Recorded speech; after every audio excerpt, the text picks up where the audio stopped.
Yes, good evening students, welcome you to all. आज के session में हम लोग यहाँ पर पर्यावरण अध्ययन से एनसीईआरटी को कंप्लीट करने वाले कंप्लीट एनसीईआरटी का रिवीजन हम लोग आज के सेशन में करेंगे। सेशन को आपको बिल्कुल लास्ट तक देखना है और लगता है तो आप कॉपी पेन लेकर बैठ सकते हैं। कोई भी ऐसी इंपॉर्टेंट इन्फॉर्मेशन जो आपको लगती है कि हाँ न्यू है, आप उसको नोट डाउन कर सकते हैं।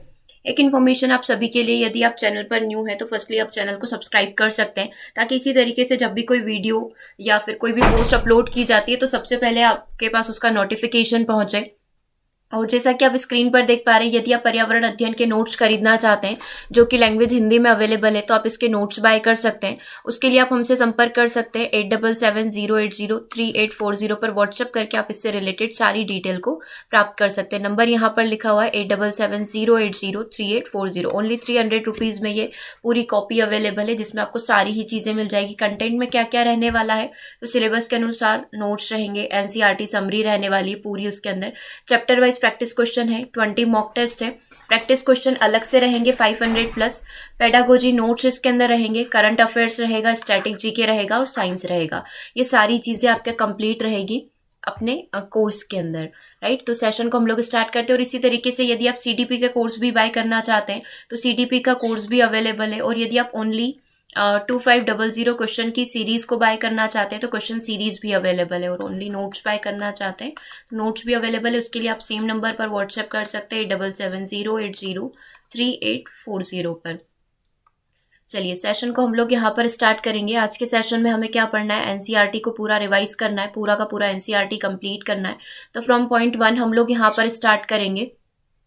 देखो, शुरुआत कहाँ से होती है, मेरा परिवार मेरी प्रेरणा से। तो इससे रिलेटेड, परिवार से रिलेटेड, फैमिली से रिलेटेड क्या एनसीईआरटी में बताया गया है। तो सबसे पहला पॉइंट, जो लोग देख नहीं सकते हैं उनके पढ़ने के लिए खास लिपि की किताबें तैयार की जाती है, जिसे ब्रेल लिपि कहा जाता है। ब्रेल एक मोटे कागज पर नुकीले औजार से बिंदु बनाकर लिखा जाता है। हमने देखा भी है साइंस की बुक के पीछे और हिंदी की बुक के पीछे इस तरीके से डॉट डॉट बने आते हैं। देन फिर उसको बोला जाता है कि आप इसको समझने की कोशिश करिए। हमारी जब स्कूल टाइम में बुक्स आती थी तो उसके पीछे भी ब्रेल लिपि लिखी हुई रहती थी, तो इस तरीके से ब्लैक ब्लैक डॉट बनाए रहते थे, तो वही हमारी ब्रेल लिपि होती है। ब्रेल कागज पर हाथ फेर कर पढ़ा जा सकता है कि उस पर क्या लिखा है। जो दृष्टिबाधित, विजुअल इम्पेयर्ड बच्चे होते हैं उनके लिए यह विधि काम आती है। थोड़ा सा इसका बारे में हम लोग जान लेते हैं। लुइस ब्रेल फ्रांस के रहने वाले थे। जब 3 साल के थे तो नुकीले औजार से उनकी आंख में चोट लग गई थी और उनकी आंखें खराब हो गई थी। उसे आंखों से देखना बिल्कुल बंद हो गया था। उनकी पढ़ने में बहुत रुचि थी, लेकिन वह पढ़ने की नई नई तरकीबें निकालते रहते थे कि वह किस तरीके से अध्ययन कर सकते हैं। फिर फाइनली उन्होंने एक तरीका निकाला, छूकर पढ़ने का तरीका। अब पढ़ने की विधि के बाद वे इस नाम को ब्रेल लिपि के नाम से जाना जाने लगा कि ये ब्रेल लिपि कहलाएगी। ठीक है, आगे है, इस तरीके की लिपि में मोटे कागज पर उभरे बिंदु बने होते हैं। उभरे होने के कारण इन्हें छूकर पढ़ा जा सकता है। इस तरीके से उभरे हुए रहते हैं, जिन्हें आप छूकर, अपनी फिंगर से छूकर इनको महसूस कर सकते हैं। कितने बिंदुओं पर आधारित होती है, तो 6 बिंदुओं पर आधारित होती है। और आजकल ये कंप्यूटर पर भी अवेलेबल है। कंप्यूटर टेक्निक के माध्यम से भी आप इसको पढ़ सकते हैं। ये तो बात हो गई ब्रेल लिपि की। अब हम लोग बात कर रहे हैं साइन लैंग्वेज की। साइन लैंग्वेज क्या होती है, जो लोग सुन नहीं सकते हैं उनके लिए सांकेतिक भाषा का प्रयोग किया जाता है। आपने देखा होगा बहुत सारे टीवी चैनल, जी न्यूज वगैरह हो गए, उन पे 1-1 घंटे का सेशन भी आता है, जिसमें जो सुन नहीं सकते हैं, श्रवण बाधिर बच्चे या व्यक्ति जो होते हैं, उनके लिए इशारों के माध्यम से सूचनाएं प्रसारित की जाती है। और भाषा का टीवी पर प्रसारण भी होता है, हमने देखा भी है। ठीक है, तो ये साइन लैंग्वेज हो गया। अगला है, सुधा चंद्रन को भारत में प्रसिद्धि प्राप्त है। ये एक दुर्घटना के कारण उनका पैर काट दिया गया था। कृत्रिम पैर, आर्टिफिशियल लेग की सहायता से उन्होंने अपने डांस में इस प्रसिद्धि को प्राप्त किया है। तो ये भी एनसीईआरटी की जानकारी क्यों दी गई है, ताकि बच्चे क्या हो सके, मोटिवेट हो सके इन सबको देखकर। अगला है, रविंद्र जैन को आंखों से दिखाई नहीं देता है। रविंद्र जैन को आंखों से दिखाई नहीं देता है। उन्होंने बहुत सारी फिल्मों और टीवी कार्यक्रमों में अपना संगीत दिया है। उनके संगीत के लिए उन्हें कई पुरस्कार दिए गए हैं। अगला है, शरद गायकवाड़ का एक हाथ खराब है। उन्हें तैराकी के क्षेत्र में भारत का नाम रोशन किया। तो कुछ नाम जो आपको एनसीईआरटी से याद रखने थे, सुधा चंद्रन का याद रखना था, ठीक है। दूसरा रविंद्र जैन का जो संगीत में, और शरद गायकवाड़ तैराकी में है। चलो अब कुछ यहाँ पर हम लोग एनिमल्स के बारे में बात कर लेते हैं। जानवरों से रिलेटेड भी बहुत सारी चीजें एनसीईआरटी में पूछी जाती है। तो जानवरों में देखने, सुनने और महसूस करने की शक्ति होती है। जब चींटियां चलते समय जमीन पर कुछ ऐसे पदार्थ छोड़ देती है जिसे सूंघकर पीछे आने वाली चींटियों को रास्ता मिल जाता है। ठीक है, चींटियां एक के पीछे एक कैसे चलती है, तो वो इस वजह से ही चलती है कि वो अपने से कुछ ऐसा एसिड छोड़ती है, जिसकी वजह से पीछे आगे आने वाली जो चींटियां है वो उनको फॉलो करती रहती है। मच्छर जो है हमारे शरीर की गंध, खासकर पैर के तलवे की गंध को सूंघकर हमें ढूंढ लेता है। मच्छर हमारे शरीर की गर्मी से भी हमें पहचान लेता है, जैसे कि हम लोग रजाई कंबल में छुपे हुए हैं फिर भी वो हमें पहचान जाएगा, हमें छुपने की जरूरत नहीं है। अगला है, सड़कों पर कुत्तों की भी अपनी अपनी जगह डिवाइड रहती है। एक कुत्ता दूसरे कुत्ते के मलमूत्र की गंध से जान लेता है कि उसके इलाके में बाहर का कुत्ता आया हुआ है। तो ये डॉग की स्पेसिफिक क्वालिटी होती है कि वो सूंघ कर पहचान जाता है, तभी हम लोग सब जगह इनका यूज करते हैं, ट्रेनिंग वगैरह में, पुलिस वगैरह में, यदि कोई इंक्वायरी वगैरह करनी हुई। रेशम का कीड़ा जो है अपनी मादा को उसकी गंध से कई किलोमीटर दूर तक पहचान लेता है। ये रेशम का जो कीड़ा होता है उसकी स्पेसिफिक क्वालिटी होती है कि वो अपनी वाली को बहुत जल्दी पहचान लेता है और काफी किलोमीटर दूर से पहचान लेता है। चलिए आगे हम लोग बात करेंगे। ज्यादातर पक्षियों की आंखें उनके सिर के दोनों तरफ होती है। ये सबसे ज्यादा पूछे जाने वाला एनसीईआरटी का पॉइंट है। उनके सर के दोनों तरफ उनकी आंखें होती है। पक्षी एक ही समय में दो अलग अलग चीजों पर नजर रख सकते हैं। जब ये बिल्कुल सामने देखते हैं तो इनकी दोनों आंखें एक ही चीज पर होती है। जब वो बिल्कुल सामने देख रहे होंगे ना तो वो दोनों, उनका फोकस जो होगा एक ही पॉइंट पर होगा। ज्यादातर पक्षियों जो है उनकी पुतलियां घूम नहीं सकती, वे अपनी गर्दन हिलाकर या घुमाकर आसपास की चीजों को देखते हैं। ठीक है, मान लो उन्हें साइड में देखना हो तो पूरी गर्दन को टर्न कर लेंगे इस तरीके से। पक्षी जब दोनों आंखें एक ही चीज पर केंद्रित करता है तो उन्हें उस डिस्टेंस का एहसास हो जाता है कि वो उस वस्तु से या उस ऑब्जेक्ट से कितनी दूरी पर स्थित है। राइट। जब पक्षी अपनी आंखें दोनों अलग अलग चीजों पर केंद्रित करता है तो उसका देखने का दायरा बढ़ जाता है, क्योंकि वो दोनों चीजों को साथ में देख पा रहा है। उधर वाली चीज राइट में हुई, लेफ्ट में हुई, तो दोनों चीजों को वो साथ में देख पाता है। अगला है, चीलबाज और गिद्ध हमसे 4 गुना तेज गति से देख सकते हैं, तो इनकी देखने की दृष्टि हमसे 4 गुना ज्यादा होती है। आमतौर पर माना जाता है कि दिन में जागने वाले जानवर कुछ रंग देख पाते हैं और रात में जागने वाले जानवर केवल सफेद और काला रंग ही देख पाते हैं। ब्लैक एंड व्हाइट कलर वो ओनली देख पाते हैं। ठीक है, तो ये चीज हमने कल के जो पेपर हम लोगों ने कंप्लीट किया था सीटेट का, उसमें भी कंप्लीट की थी कि रात में जागने वाले जानवर की स्पेसिफिक क्वालिटी क्या होती है। तो उन्हें सिर्फ काला और सफेद रंग ही यहाँ पर दिखाई देता है। देखो ये रेशम के कीड़े वाला पिक्चर आ गया। अपनी मादा को बहुत दूरी से, काफी किलोमीटर दूर से भी ये पहचान लेते हैं। अगले स्नेक की बात हम लोग करेंगे। सांप के बाहरी कान नहीं होते हैं, वह जमीन पर हुए कंपन को ही भांपते हैं। हम लोग ऐसा सोचते हैं कि सांप ने हमें सुन लिया होगा, हमारी आवाज सुन लेगा, तो आवाज का कोई मैटर नहीं रहता है। वो कंपन से ही डायरेक्टली हमें पहचान लेते हैं। मतलब हम लोग जब जमीन पर चल रहे होंगे, जो वाइब्रेशन होगा, जो कंपन होगा, उसके माध्यम से वो हमें पहचान जाते हैं। अगला है, जंगल में ऊंचे पेड़ पर बैठा लंगूर पास आती किसी भी मुसीबत जैसे शेर या चीता को देखकर एक खास तरीके की आवाज निकालता है, जिससे उसके साथियों तक संदेश पहुंच जाता है। मतलब अलग अलग यहाँ पर ये बताया गया है कि अलग अलग पक्षी, अलग अलग जानवर, एनिमल्स जो होते हैं, उनकी अलग अलग तरीके की आवाज होती है जो अपनी कम्युनिटी में वो बात करते हैं। इस काम के लिए पक्षी भी खास तरीके की आवाजें निकालते हैं। और कुछ पक्षी तो ऐसे होते हैं अलग अलग खतरों के लिए अलग अलग तरीके की आवाज निकालते हैं। तो जैसे कि जंगल में रहने वाले जो इंसान है वो भी उस चीज को समझ जाते हैं कि जब ऐसा खतरा आया था तो ऐसी आवाज निकाली गई। मतलब ये इनका एक सिंबल हो गया कि इस खतरे पर ऐसी आवाज निकालना है। आगे है, मछलियां खतरों की चेतावनी के लिए एक दूसरे को बिजली की तरंगे पहुंचाती है और इसके माध्यम से जानकारी देती है। मान लो कोई शिकार आ गया है या फिर उनको किसी से खतरा है तो उसके लिए वो बिजली की तरंगों के माध्यम से जानकारी पहुंचाती है। अगला पॉइंट है, कुछ जानवर तूफान या भूकंप आने के समय पहले से अजीब हरकतें करने लग जाते हैं।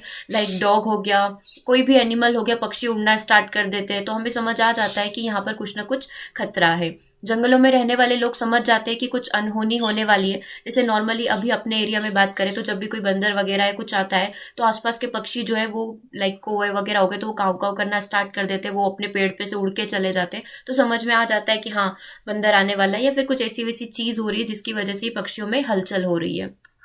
अगला है, सन 2004 में दिसंबर के माह में सुनामी के समय कुछ पहले जानवरों में अजीब सा व्यवहार और उनके द्वारा दी गई चेतावनी भरी आवाजों को अंडमान की जो खासी जनजाति है उसके द्वारा समझ लिया गया था और उन्होंने ये पूरा इलाका खाली कर दिया था। इस प्रकार ये जो लोग हैं सुनामी से पूरी तरीके से बच गए थे। ये दिसंबर 2004 की रियल घटना है जो एक एग्जाम्पल के थ्रू बताई गई है एनसीईआरटी में कि 2004 में जब अंडमान निकोबार जो वहां की जनजाति थी, खासी जनजाति, उन्हें पता चल गया था कि सुनामी आने वाली है और उन्होंने पहले से ही अपना पूरा इलाका खाली कर दिया था। अगर वो हमसे कम्युनिकेशन में होते, उनसे बातचीत होती तो शायद हमें भी पहले थोड़ा अंदाजा लग जाता कि सुनामी आने वाली है, ऐसी कोई हलचल मच रही है समुद्र के अंदर, तो काफी कुछ जानें बच सकती थी। अगला है, डॉल्फिन भी अलग अलग तरीके की आवाजें निकालती है और एक दूसरे से बात करती है। वैज्ञानिकों का मानना है कि जानवरों की अपनी खुद की लैंग्वेज होती है, अपनी पूरी भाषा होती है। अगला पॉइंट है, बहुत से जानवर किसी खास मौसम में लंबी गहरी नींद में चले जाते हैं, जैसे छिपकली हो गई, वो भी एक सर्दी का जो मौसम होता है उसमें वो चली जाती है, वो दिखाई आपको नॉर्मली नहीं देगी। अगला हम लोग बात करें स्लॉथ की। स्लॉथ जो है भालू जैसा दिखने वाला जानवर है, बट ये भालू नहीं होता है। स्लॉथ जो है दिन में करीब 17 घंटे पेड़ों से उल्टे लटक कर मस्ती से सोते रहते हैं। मतलब इस दुनिया का सबसे आलसी प्राणी अगर अपन बोले तो हम लोग स्लॉथ को बोल सकते हैं। उसके बाद हम लोग हो सकते हैं लिटिल बिट आलसी थोड़े। तीसरा है, स्लोथ सप्ताह में एक बार शौच करने के लिए पेड़ों से नीचे उतरते हैं। ठीक है, स्लोथ जिस पेड़ पर रहते हैं उसी के पत्ते खाकर अपने पेट को भर लेते हैं। 40 वर्ष के अपने जीवन काल में ये मुश्किल से 8 पेड़ पर घूमने की तकलीफ उठाते हैं। मतलब इनको पेड़ों पर रहना ही पसंद है, दिन भर ये सोते रहेंगे। ठीक है, अपने रूटीन एक्टिविटी के लिए भी ये वीक में एक बार पेड़ों से नीचे उतरेंगे कि अब तो जाना ही पड़ेगा, इस तरीके से। तो ये स्लॉथ के बारे में जानकारी हो गई। बाघ के बारे में देख लेते हैं। बाघ अंधेरे में हमसे 6 गुना बेहतर गति से देख सकते हैं। देखो चील जो बात करी थी हमने कि चील गिद्ध जो होते हैं वो 4 गुना तेज गति से देख सकते हैं। बाघ सबसे ज्यादा एडवांस 6 गुना बेहतर गति से देख सकता है। बाघ की मूछें हवा में हुए कंपन को भाप लेती है, जिससे उसे शिकार की सही स्थिति का पता चल पाता है और अंधेरे में रास्ता ढूंढने में बाघ को मदद मिलती है। अगला पॉइंट है, बाघ मौके के अनुसार अपनी आवाज बदलता रहता है। बाघ की गर्जना की आवाज 3 किलोमीटर दूर से भी सुनी जा सकती है। तो आपके आसपास कहीं बाघ की आवाज आती है, मतलब वो 3 किलोमीटर दूर भी हो सकता है। हम लोग अपनी जान बचाकर वहां से भाग सकते हैं। राइट, तो ये बाघ के बारे में जानकारी होगी। और देख लेते हैं, बाघ हवा की वजह से पत्तों के हिलने और शिकार की वजह से झाड़ियों के हिलने की आवाज में भी अंतर पहचान सकता है। मतलब वो काफी ज्यादा सेंसिटिव होता है, जैसे कि हवा की वजह से पत्ते हिल रहे हैं या फिर उसके पीछे हम लोग छुपे हुए उसकी वजह से हल्की सी भी हलचल हुई है तो वो आसानी से उस चीज को समझ जाएगा। मतलब हमारा झाड़ियों के पीछे छुपकर हलचल करना बेकार हो जाएगा इसी सिचुएशन में। अगला है, बाघ के दोनों कान बाहर की आवाजों को अच्छे से सुनने के लिए अलग अलग दिशाओं में घूम सकते हैं। ठीक है, तो ये बाघ की स्पेसिफिक क्वालिटी हो गई। अगले पॉइंट की बात करते हैं, Jim Corbett national park Uttarakhand में है। ठीक है, पहला बना हुआ नेशनल पार्क 1936। घाना पक्षी विहार राजस्थान के भरतपुर जिले में स्थित है। सपेरे को क्या कहा जाता है? सपेरे को कालबेलिया भी बोला जाता है और इस प्रकार का जो नाच होता है उसे बोला जाता है कालबेलिया डांस या कालबेलिया नाच हम लोग उसे बोलते हैं, जिसमें सांप की तरीके की आकृति बनाकर डांस किया जाता है। अगला पॉइंट है, नाग गुम्फन एक ऐसी डिजाइन है जो रंगोली, कढ़ाई और दीवारों को सजाने के लिए सौराष्ट्र, गुजरात और दक्षिण भारत में प्रयोग की जाती है। किसके बारे में बात की गई है? नाग गुम्फन डिजाइन के बारे में। कालबेलिया नाच होता है, ठीक है, और एक नाग गुम्फन डिजाइन होती है जिसमें क्या किया जाता है? रंगोली, कढ़ाई और दीवारों को सजाने के लिए सौराष्ट्र जो कि गुजरात में और दक्षिण भारत में इसका प्रयोग किया जाता है। अगला है, कालबेलिया नाच में सांप जैसी मुद्राएं होती है और ये आकृति आप यहाँ पर देख पा रहे हो, इसे नाग गुम्फन बोला जाता है। ठीक है, ये ऐसे वो हम लोग रंगोली बनाते हैं ना 1 2 3 4 स्टेप करके, तो इसका स्टेप 4 है। पहले आपको पूरा बताया जाता है कि आपको ऐसे 6 डॉट बनाने हैं, फिर उन डॉट को ऐसे मिलाना है, तो इस तरीके से आकृति का निर्माण हो जाएगा। तो इस तरीके से दीवारों पर, कपड़ों पर ये सारी आकृति बनाई जाती है। हमारे देश में कितने प्रकार के सांप पाए जाते हैं? तो 4 प्रकार के सांप पाए जाते हैं। उनके नाम क्या है? मतलब प्रजातियों के बारे में बात की गई जो काफी ज्यादा जहरीले होते हैं। सबसे पहला नाग, दूसरा करेत, तीसरा दुबोइया और फोर्थ होता है बफाई। ठीक है, नाग, करे, दुफोया और बफाई। अगला है, तुम्बा, खरजी, खंजरी, बिन आदि सूखी लौकी से बनाए जाते हैं। ये पिक्चर आप यहाँ पर देख सकते हैं, थोड़ा सा ऊपर चला गया ये देखो, ये वाला जो है ये कौन बोल सकता है कि सूखी लौकी से बनाया हुआ? जब लौकी सूख जाती है, क्योंकि हम लोगों ने तुरई वगैरह और गिलकी वगैरह को देखा है, जब वो पेड़ पर ही सूख जाती है, उसी तरीके से जब लौकी को भी पेड़ पर सूख जाती है तो उसके ऊपर इस तरीके की आकृति बनाकर डिजाइन किया जाता है। देन उसे डेकोरेशन पर्पज से या फिर इस तरीके से सेल किया जाता है। तो ये किसकी होती है? इसे क्या बोला जाता है? तुम्बा बोला जाता है। खंजरी और बिन किससे बनाया जाता है? ये सारी आकृतियां सूखी लौकी से निर्मित यहाँ पर की जाती है। चलिए आगे बात करते हैं। सांप जब किसी को काटते हैं तो उसके 2 खोखले जहर वाले दांत एक दूसरे व्यक्ति या जानवर के शरीर में चला जाता है। जो जहर होता है वो दूसरे व्यक्ति या जानवर के शरीर में चला जाएगा उसके दांतों के माध्यम से। सांप के द्वारा काटे हुए व्यक्ति को सीरम नाम की दवा दी जाती है जो सांप के जहर से ही बनाई जाती है। तभी से वो डायलॉग बना है, जहर जहर को काटता है, क्योंकि उसके जहर से ही उस जहर को खत्म करने वाली दवा सीरम का निर्माण किया जाता है। उड़ीसा का कालाहांडी जिले में सबसे अधिक चावल पैदा किए जाते हैं। ठीक है, तो ये चावल से रिलेटेड जानकारी हो गई। अब भारत के विभिन्न प्रांतों में आम पापड़ को अलग अलग नाम से पहचाना और पुकारा जाता है। हिंदी में आम पापड़ जिसे हम लोग बोलते हैं उसे अमावट बोला जाता है। बंगाली में आम सोट्टो बोला जाता है। असम में आमटा, तेलुगु में मामिडी तंद्रा के नाम से जाना जाता है और मराठी में इसे अम्बावड़ी के नाम से जाना जाता है। तो याम पापड़ जिसका भी हमने पिक्चर देखा उसके बारे में जानकारी हो गई। अब थोड़ा सा हम लोग स्वाद और पाचन के बारे में देख लेते हैं। हमारे पेट का तापमान 30 डिग्री सेंटीग्रेड के लगभग होता है। सबसे ज्यादा भारत में जो है चावल का उत्पादन उड़ीसा के कालाहांडी जिले में होता है। उड़ीसा में इतने चावल का उत्पादन होने के बावजूद भी वहाँ के लोगों में बहुत गरीबी है। एक तरीके से भूख के कारण लोग मर जाते हैं। ठीक है, क्योंकि ये स्टोरी कैसे पता चलती है, हमने एक लड़की की स्टोरी देखी थी जो काफी मतलब कुपोषित थी, जबकि वो उड़ीसा में ही रहती थी। तो वहां से ये इन्फॉर्मेशन आती है आपके एनसीईआरटी से। अगला है, मुस्लिम लोग जो होते हैं कपड़े को छानने में यूज करते हैं, जो वो कपड़े का प्रयोग करते हैं वो छानने के लिए भी करते हैं, नॉर्मली सभी करते हैं। ठीक है, कांच के जार या बोतल में अचार रखने से पहले अच्छी तरीके से सुखाया जाता है ताकि उसमें कोई नमी न रह जाए, वरना क्या होगा, अचार खराब हो जाएगा। तो ये फूड प्रिजर्वेशन टेक्निक, खाद्य परिरक्षण टेक्निक से आपका पॉइंट है। पिचर प्लांट किसे कहा जाता है, नेपेंथिस को कहा जाता है, घटपड़नी को पिचर प्लांट यहाँ पर बोला जाता है। अगले पॉइंट की यहाँ पर बात करेंगे। पीचर प्लांट एक विशेष प्रकार की गंध को छोड़कर कीड़ों को आकर्षित करते हैं और फिर उनका शिकार कर लेते हैं। अगला पॉइंट है वेलक्रो। वेलक्रो सैंडल में खुरदुरा सा हिस्सा होता है जिसको पहनने के बाद चिपकाया जाता है। जॉर्ज जे मेंटल के द्वारा 1948 में 1948 में इसका आविष्कार किया गया था। ये विचार कहाँ से आया था, उनका कांटे वाले बीजों से आया था। अभी इनकी पूरी कहानी भी हम लोग देख लेंगे कि कैसे हुआ था। ठीक है, स्विट्जरलैंड के हैं ये। अगला पॉइंट है पौधे जो होते हैं, प्लांट्स जो होते हैं, वो घूम नहीं सकते।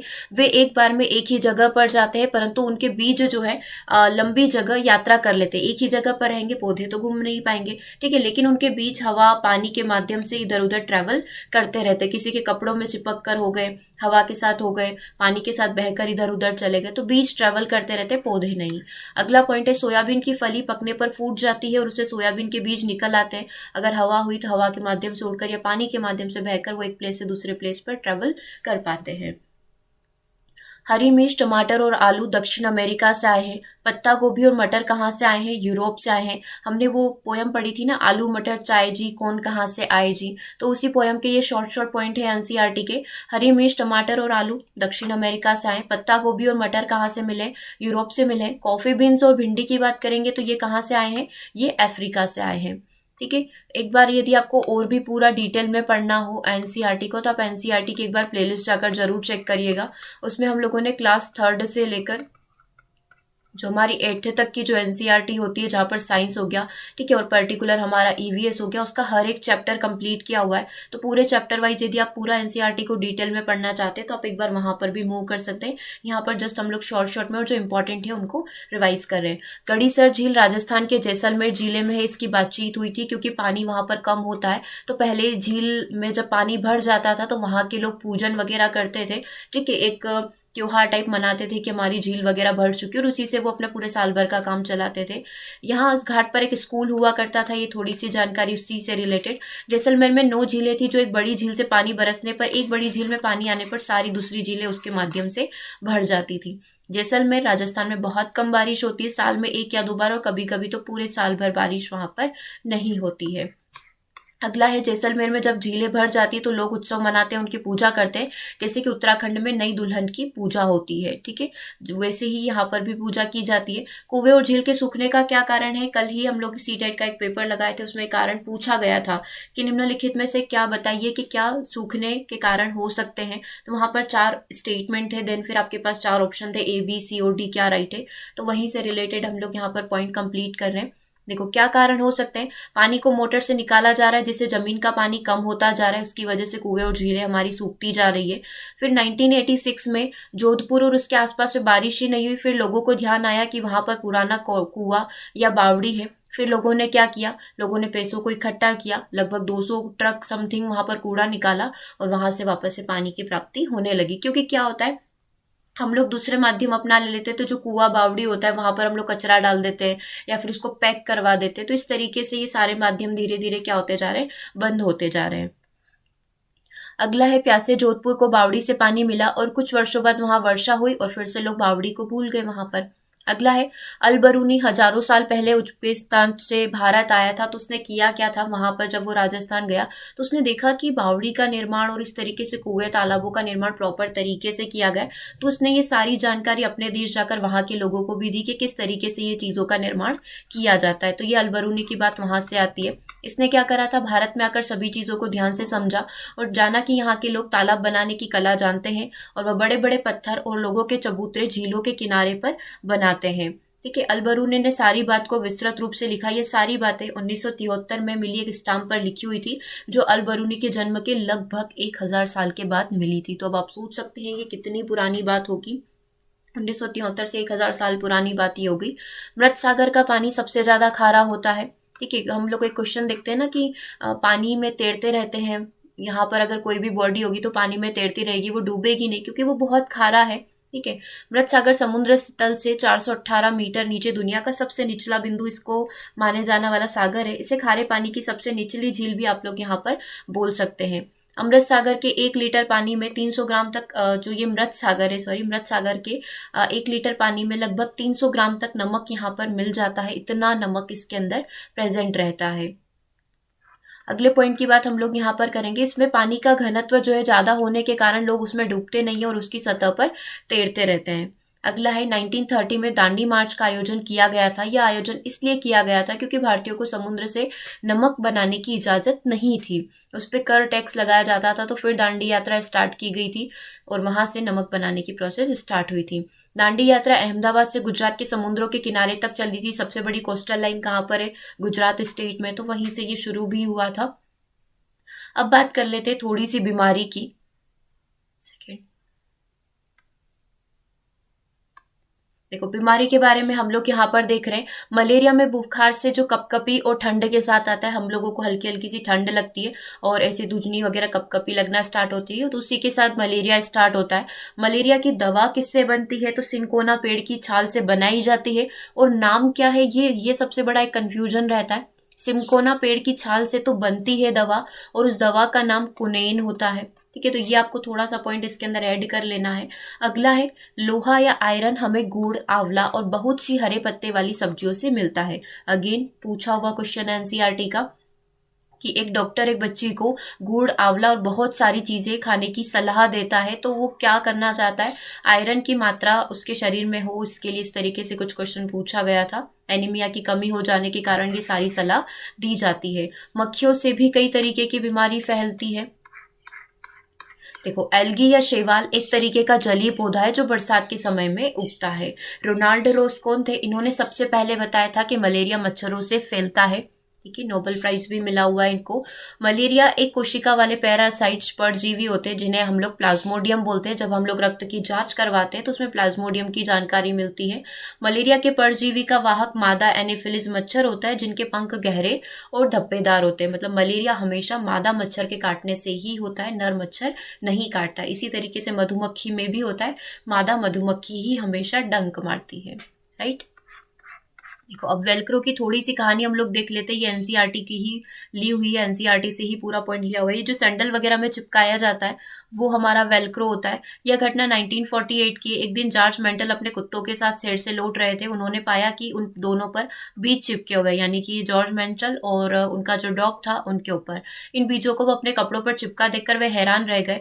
जब इन्होंने माइक्रोस्कोप निकाला और बीजों को बारीकी से देखा तो बीजों में छोटे छोटे से हुक लगे हुए थे। इनकी मदद से बीज कपड़े के रेशों पर अटक गए थे। यह देखकर मेंस्ट्रुअल को आइडिया आया वेलक्रो बनाने का।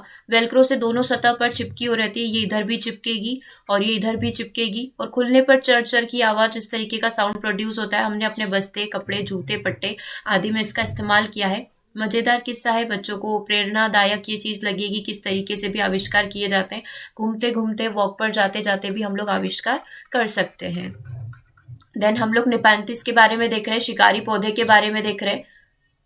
कुछ ऐसे पौधे भी होते हैं जो चूहों, मेंढक, कीड़े मकोड़े और छोटे जीवों का शिकार करते हैं।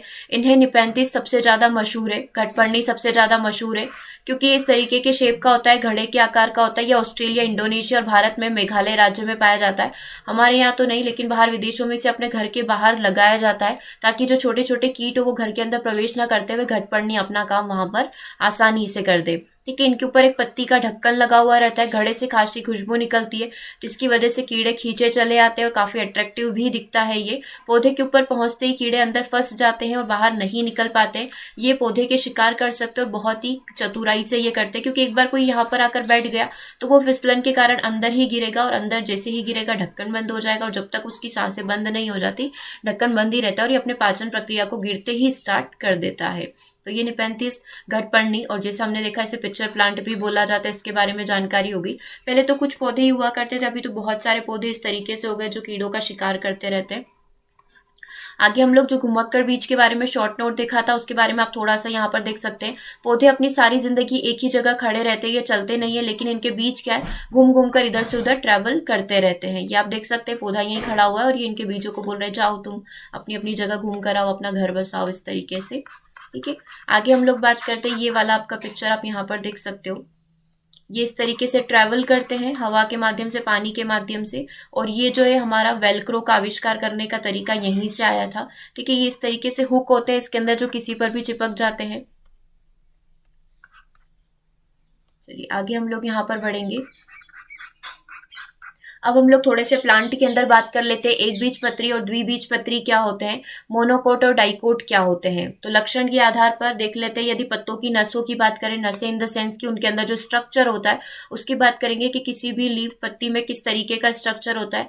मान लो ये पत्ती है, ठीक है, और पत्तों के अंदर इस तरीके का स्ट्रक्चर है, समांतर यदि चल रही है ये वाली नसें, या फिर हम लोग बोल सकते हैं लाइंस जो है, स्ट्रक्चर जो है, इनकी धारियां जो इस तरीके से समांतर चल रही है, तो हम लोग ये बोल सकते हैं ये मोनोकोट होगा। और डाइकोट में क्या होता है, हल्की हल्की सी जालियां बनी हुई रहती है, आप जब उसको छूकर देखेंगे तो हल्का हल्का सा आपको खुरदुरा सा एहसास होगा पूरी पत्ती के ऊपर, तो वो हमारे द्विबीजपत्री होंगे, डाइकोट होंगे। आप इस तरीके से पहचान कर सकते हैं पत्ती के माध्यम से कि ये एक बीजपत्री है या फिर द्विबीजपत्री है। सेकेंड पॉइंट है जड़ों की, यदि हम लोग बात करें तो इनकी जो मोनोकोट होता है ना, इनकी जड़ें रेशेदार होती है। ठीक है, रेशेदार, इस तरीके से पूरी ये रेशेदार जड़ें होगी। डाइकोट की बात करेंगे तो इसमें क्या होता है, एक सेंट्रल जड़ होती है, एक सेंट्रल जड़ होती है, और इसके साथ इस तरीके से दूसरी जड़ें अटैच रहती है। एक मेन होगी जड़ हमारी, मेन रूट हो गई, और उसके साथ छोटी छोटी सी इस तरीके से जड़ें होती है। ठीक है, ये वाली बात हो गई। और रेशेदार जड़ों में पूरा इसी तरीके से स्ट्रक्चर होगा। आपने देखा होगा धनिया में इसी प्रकार की जड़ पाई जाती है। अगले की बात करते हैं तना इनका काफी ज्यादा मुलायम होता है मोनोकोट का, और डाइकोट में तना काफी ज्यादा हार्ड होता है, क्योंकि एक मेन केंद्र जड़ है, केंद्र जड़ के ऊपर रेशेदार जड़ एकत्रित हुई है, दूसरी जड़ एकत्र हुई है, तो इसका तना भी क्या होगा, काफी ज्यादा हार्ड होगा कंपैरेटिवली मोनोकोट के। बीज पत्रों की संख्या, मोनो है, मोनो का मतलब एक होता है और डाई का मतलब 2 होता है, तो मोनोकोट में कितने बीज होंगे, 1 होंगे, और डाइकोट में कितने बीज होते हैं, इन्हें 2 बीज होते हैं, द्विबीजपत्री माना जाता है बीज पत्रों की संख्या। अब फूलों या पंखुड़ियों की संख्या की बात करेंगे तो ये 3 के गुणज में होगी। 3 के गुणज इन द सेंस 3, 6, 9, 12, 15 इस तरीके से होगी, तो ये 3 का गुणज चलता है। और पंखुड़ियों की संख्या अगर डाइकोट की बात करेंगे तो ये 4 या 5 का गुणज हो सकती है, 4, 8, 12, 16, 5, 10, 15 इस तरीके से ये 4 के फैक्टर में निकलेगी। राइट, तो ये एक बार और देख लीजिए मोनोकोट और डाइकोट क्या होते हैं। यहाँ पर पत्तों की जो स्ट्रक्चर होती है, उनकी शिराएं होती है, उसके हिसाब से बात करेंगे तो हमारा जो मोनोकोट होगा समांतर चलेगी, डाइकोट जाला बनाएगी, रेशेदार होगी, इस तरीके से जकड़ा जड़े जिन्हें बोला जाता है, इस तरीके से पूरी रेशेदार होगी, और एक केंद्रीय जड़ होगी, और उसके साथ साथ इस तरीके की होगी। तना इनका काफी मुलायम होता है, इनका सख्त होता है। बीज पत्रों की संख्या 1 होती है, डाइकोट में 2 होती है। ठीक है, और पंखुड़ियों के आधार पर बात करेंगे तो मोनोकोट जो है 3 का गुणज होगी, और डाइकोट 4 या 5 का गुणज यहाँ पर हो सकती है। राइट, चलिए आगे हम लोग यहाँ पर बढ़ेंगे, अगले पॉइंट की बात हम लोग करेंगे। चलिए अब थोड़ा सा एनिमल के वापस आ जाते हैं, एनिमल के ऊपर आ जाते हैं। चूहों की देखने की क्षमता कम होती है, पर सूंघने, छूने और टेस्ट करने की क्षमता उनमें बहुत अच्छी होती है। उन्हें थोड़ा कम दिखाई देता है, तभी हमारे पिंजरों में आ जाते हैं वो, सूंघ कर, रोटी को सूंघ कर आ जाते हैं। सूंघने, छूने और टेस्ट करने की क्षमता बहुत अच्छी होगी। अगला है नागपुर के लोग क्या करते हैं, दाल में चीनी डालकर खाते हैं, नागपुर महाराष्ट्र, और इवन गुजरात में भी यही चीजें होती है। वहाँ का कोई भी खाना होगा मसालेदार नहीं होता है, सब कुछ चीजें मीठी वहां पर रहती है, क्योंकि सब में वो शक्कर डालते हैं, चाहे वो कोई भी सब्जी हो गई, कोई भी चीज हो गई। देखो, डांस में हाथ और चेहरे के जरिए भावनाएं दिखाई जाती है, जिन्हें मुद्रा और भाव हम लोग बोलते हैं। उल्लू अपनी गर्दन को पीछे तक घुमा सकता है, पूरा पीछे तक रोटेट कर सकता है, और झटके से घुमाने की बात करी जाए तो झटके से मैना घुमाती है। ओके, तो ये 2 पॉइंट हम लोग याद रखेंगे। अगला है पक्षियों के पंख उन्हें उड़ने में मदद करते हैं और गर्माहट भी देते हैं। पक्षियों के पुराने पंख झड़ते रहते हैं और नए आते रहते हैं। आपने देखा होगा आपके घर में भी यदि कोई भी ट्री वगैरह है तो बहुत सारे पंख नीचे हुए गिरते रहते हैं, ठीक है, तो वो झड़ते रहते हैं और उनके नए आते रहते हैं। अगला ब्रेल लिपि है। ब्रेल लिपि एक मोटे कागज पर लिखी जाती है जिसमें नुकीली चीजों से बिंदु को उभारा जाता है। लुइस ब्रेल के द्वारा की गई थी, ठीक है। और 6 बिंदुओं की आकृति होती है और आजकल कंप्यूटर पे भी इसको इम्प्लीमेंट किया जा रहा है, ठीक है। तो ये ब्रेल लिपि के बारे में हम लोग देख चुके हैं। ये इस तरीके से आप इसका देख सकते हैं, इस तरीके से उभरे हुए वर्ड रहते हैं, 6 बिंदुओं पर ये पूरी आधारित होती है, ठीक है। शुरुआत में बर्तन किससे बनाए जाते थे? चिकनी मिट्टी के बनाए जाते थे। श्रीनगर में प्रसिद्ध कहवा चाय बनाई जाती है, ठीक है। कहवा चाय यदि आपको पीना है तो कहाँ जाना पड़ेगा? श्रीनगर, जम्मू कश्मीर जाना पड़ेगा। डल लेक कहाँ पर है? डल लेक श्रीनगर में है। श्रीनगर में है तो फिर किस पर्पज से है? जहाँ पर जो कोई भी पर्यटक होते हैं वो वहाँ पर डल लेक में घूमने के लिए इस तरीके से जाते हैं। आप यहाँ पर देख सकते हैं, एक इमेज दिखाया हुआ है आपको। अगला है शिकारा नाम की नाव जो होती है वो टूरिस्ट डल लेक में जाकर उससे एंजॉय करते हैं। इस तरीके की आप नाव देख सकते हैं, इसको वहां पर क्या बोला जाएगा? शिकारा बोला जाएगा, ठीक है। तो शिकारा क्या है? क्वेश्चन है। एक प्रकार की नाव है, एक प्रकार की खेती है। तो शिकारा एक प्रकार की नाव है जो श्रीनगर और इस जगह नाव को इस नाम से पुकारा जाता है। डल लेक श्रीनगर में है जहाँ पर टूरिस्ट शिकारा में बैठकर आनंद लेते हैं। हाउस बोट कहाँ पर पाई जाती है? हाउस बोट श्रीनगर में पाई जाती है, ठीक है। अगला है पक्षी कीड़ों को खाकर फलों को कीड़ों से खाने से बचाते हैं। मतलब पक्षी क्या करते हैं? जब कीड़ों को खा लेते हैं तो कीड़ों को खा लेंगे तो फल जो है कीड़े उनको वो नहीं कर पाएंगे, कीड़े उनका नहीं कर पाएंगे सेवन, क्योंकि कीड़ों को पक्षी ने खा लिया है। इस तरीके से ये एक स्टोरी थी। वहां पर एक राजा और एक की स्टोरी बताई गई थी कि एक रानी अपने जो माली होता है, जो फलों की रक्षा करता है, अपने पूरे जो गार्डन है उसकी रक्षा करता है, तो वो उसको बोलती है कि तुम्हें यहाँ पर इस बार के आम का सीजन कुछ इस तरीके का रहता है कि तुम्हें सारे आम लगाने हैं और इस तरीके से पूरा रिजल्ट अच्छा होना चाहिए। तो वही बोलता है कि इस बार पक्षियों ने सारे क्या कर लिए? फलों को खा लिया। तो वो अगले साल जब सीजन आता है तो वो बोलती है कि एक भी पक्षी मेरे इसमें नहीं आना चाहिए, तो फिर भी आम का उत्पादन उतना अच्छा नहीं होता है, क्योंकि रीजन क्या रहता है कि इस बार कीड़ों ने खा लिया है। क्योंकि नॉर्मली पक्षी क्या करते हैं? कीड़ों को खा लेते हैं, तो आम फिर भी उतनी मात्रा में बच जाते हैं।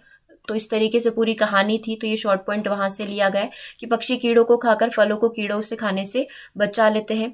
बज्जू नामक गांव राजस्थान में है। मैप को समझने के लिए सिंबल्स की जानकारी होना आवश्यक है। तो यहाँ पर बच्चों को मैप की जानकारी होना चाहिए, तभी सीटेट आपसे मैप वाले क्वेश्चन पूछता है, दिशा और दूरी वाले क्वेश्चन पूछता है, और जो हमारे टाइम एंड डिस्टेंस वाले जो क्वेश्चन होते हैं ट्रेन से रिलेटेड, स्पीड वाले, वो क्वेश्चन भी यहाँ पर पूछता है।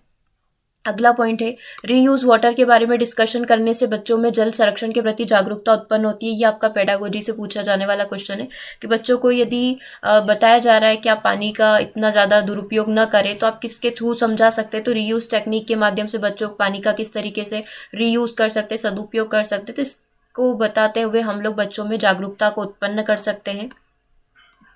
अगला पॉइंट है हांगकांग में सांप खाए जाते हैं और इनके सूप को लिंगहू फैन कहा जाता है, ठीक है। ये भी इंपॉर्टेंट पॉइंट है क्योंकि ये आपका मैच दी कॉलम में पूछा जाने वाला क्वेश्चन है। आपसे पूछ लिया जाएगा कि टेपियोका कहाँ पर खाया जाता है, ठीक है। नारियल के तेल में मछली को पकाकर कहाँ पर खाया जाता है, ठीक है। और ये जो पूछा गया है कि लिंगहू फैन जो सूप कहाँ पर पिया जाता है, ठीक है, तो ये इसको लिंगहू फैन कहा जाता है, हांगकांग में पिया जाता है, ठीक है। कश्मीर में सरसों के तेल में मछली को पकाकर खाया जाता है और गोवा में नारियल के तेल में मछली को पकाकर खाया जाता है। टैपियोका क्या करता है? टैपियोका एक प्रकार का फल है जो केरल में उबालकर खाया जाता है। आप इस प्रकार से देख सकते हैं यहाँ पर टैपियोका को, ये रहा, इस तरीके का होता है ये टैपियोका। इनके घर के बाहर आंगन में भी आपको उगा हुआ मिल जाएगा। तो ये कहाँ पर खाया जाता है? केरल में। लिंगहू फैन कहाँ पर? हांगकांग में। सरसों के तेल वाली फिश कश्मीर में, और गोवा में नारियल के पेड़ अधिक होते हैं तो नारियल तेल वाली फिश गोवा के अंदर, राइट। वल्चर जो है, वल्चर या गिद्ध मरे हुए जानवरों को खाता है, तभी वो डाइक्लोफेन का उसके अंदर बॉडी के अंदर बहुत ज़्यादा मात्रा बढ़ गई थी तो गिद्ध की संख्या कम होने लग गई थी। तो वो यही एक रीज़न है। हमिंग बर्ड जो है, हमिंग बर्ड सबसे छोटा पक्षी इसे माना जाता है। इसकी चोंच जो होती है सुई की नोक की तरह होती है। आप देख सकते हैं ये इसकी चोंच है, सुई की नोक की तरह होती है ये। आगे देखते हैं कबूतर की जो चोंच होती है वो गुलाबी और इसके पंख जो होते हैं वो ग्रे कलर के होते हैं। असम में जो घर हैं जमीन से 10 से 12 फुट की ऊंचाई पर होते हैं या बांस से बनाए जाते हैं, और घर के अंदर भी लकड़ियों का प्रयोग किया जाता है क्योंकि वहां पर हर साल बाढ़ का खतरा बना हुआ रहता है। तो पहले से वो अपने घर को प्रोटेक्ट करने के लिए निर्माण ही कुछ इस तरीके का करते हैं। असम के घर को ऊंचाई पर बनाए जाने का कारण यह है कि असम में भारी बारिश होती है जिसके कारण घर में पानी बनने का खतरा बना रहता है। ये आप घर देख सकते हैं यहाँ पर। दूसरा है मनाली की बात की जाए तो मनाली में पत्थर और लकड़ी दोनों से घर बनते हैं और यहाँ बारिश के साथ साथ बर्फ भी पड़ती रहती है। तो मनाली, जम्मू कश्मीर, लद्दाख पत्थर और लकड़ी दोनों से घर यहाँ पर बनाए जाएंगे। अगला है राजस्थान में मड, जो कि एक प्रकार की गीली मिट्टी होती है, के घर बनाए जाते हैं और छत जो होती है झाड़ियों से बनाई जाती है। राजस्थान के लोग टैंक को टंका बोलते हैं, जहां पर उनके घर के आंगन में होता है और उस आंगन में ही वो पानी को स्टोर करके रखते हैं, क्योंकि बारिश की कमी होने के कारण वो जो बारिश का पानी है उसी को वो सदुपयोग उसका कर लेते हैं। अपने घर में आंगन में ये गड्ढा बनाकर रखते हैं। राजस्थानी लोग छत को ढलानदार बनाते हैं, जिससे वह बारिश के पानी को इकट्ठा करते हैं और उसका प्रयोग वो दैनिक जीवन में करते हैं। ठीक है, तो ये एनसीईआरटी के इंपॉर्टेंट पॉइंट हो गए। आगे और पॉइंट की हम लोग यहाँ पर बात करेंगे। मनुष्य के आवास की यदि हम लोग बात करें तो मनुष्य का आवास, जिस जगह जीव रहते हैं उन्हें उनका आश्रय स्थल कहा जाता है। कुछ जीव जो है अपना आवास नहीं बनाते हैं। ठीक है, अब आवास कितने प्रकार के होते हैं अगर ऐसे कैटेगराइज करें तो एनिमल्स के हो गए और मनुष्य के हो गए। मनुष्य का आवास जो है परिस्थितियों के अनुसार परिवर्तित होता रहता है, लाइक स्थायी आवास हो गए और अस्थायी। स्थायी मतलब परमानेंट रहेंगे और अस्थायी मतलब कुछ समय के लिए रहते हैं जब तक उनका काम नहीं हो जाता। कुछ हाउसेस, कुछ घरों की बात हम लोग यहाँ पर करेंगे। तो इग्लू एक प्रकार का घर हो गया, यूर्ट हो गया, अर्स हो गया, बुशमैन जाति के आवास हो गए, पिग्गी जाति के आवास हो गए, बांस लकड़ी के बने घर हो गए, पत्थर लकड़ी के बने घर हो गए, मिट्टी के बने घर हो गए, हाउस बोट हो गए, डोंगे हो गए, टेंट से बने घर हो गए, हवेली और महल। ये सारे हमारे घरों के प्रकार है। वन बाय वन करके शॉर्ट में हम लोग डिस्कस कर लेंगे। इग्लू क्या है? बर्फ से निर्मित एक आश्रय है। ठीक है, इग्लू आपने देखा होगा बर्फ से बना हुआ रहता है। ठीक है, इस तरीके का पूरा उसका स्ट्रक्चर रहता है, पूरा बर्फ से ढका हुआ रहता है। छोटा सा एक एंट्रेंस गेट होता है ताकि बहुत कम जगह में हम लोग इसे नीचे घुसकर उसमें जा सकते हैं, ताकि ज्यादा हवा उसके अंदर एंटर ना कर पाए। बर्फ से निर्मित एक आश्रय होता है। इसे मूलतः इनुइट समाज जो है उनके द्वारा बनाया जाता है। किसी भी सामग्री से बने मकान या घर के लिए इनुइट में इग्लू शब्द का इस्तेमाल किया जाता है। यह आर्कटिक क्षेत्र में, पोलर रीजन जो ध्रुवी पोल है उन पर पाया जाएगा। यह मुख्यतः कनाडा के मध्य, आर्कटिक और ग्रीनलैंड के थूले क्षेत्रों में उन लोगों के द्वारा निर्मित किया जाता है। यह आमतौर पर एक डोम शेप का होता है, गुंबद शेप का होता है। इस तरीके से इसका स्ट्रक्चर होता है। यह हवा को रोकने का कार्य करता है। बाहर का तापमान जो है -45 डिग्री सेल्सियस भी हो सकता है, लेकिन केवल अकेले शरीर की गर्मी से ये अंदर का तापमान -7 डिग्री सेल्सियस से 16 डिग्री सेल्सियस के बीच में ये हो सकता है। तो ये इस तरीके का स्ट्रक्चर आप देख सकते हैं। और ये कौन लोग बनाते हैं? ये एस्किमो शिकारियों के द्वारा बनाया जाता है। ये तो विल भी प्रॉपर तरीके से बनाया गया। कुछ टेम्परेरी आवास भी बनाए जाते हैं इसके अंदर, राइट। तो ये किसके बारे में बात हो गई? ये बात हो गई इग्लू की। दूसरा हम लोग बात करेंगे बांस और लकड़ी के बने हुए घर की। तो वर्षा की अधिकता वाले क्षेत्रों में ये पाए जाएंगे। 10 से 15 फीट की ऊंचाई पर पाए जाएंगे। इनके खंभे मजबूत होते हैं ताकि बाढ़ आने पर इन्हें कोई भी नुकसान न हो। भारत में असम राज्य में इस प्रकार के वन यहाँ पर पाए जाते हैं और आर्द्रता व ये तापमान को बनाए रखते हैं। ठीक है, तो ये असम में आपके ये 4 पॉइंट वहां पर दे दिए जाएंगे। फिर आपसे पूछा जाएगा निम्नलिखित में से ये कौन से घर की विशेषता है? तो ये हमारे असम घर की विशेषता है। चलिए आगे हम लोग बढ़ेंगे। अगले पॉइंट की बात हम लोग यहाँ पर करेंगे।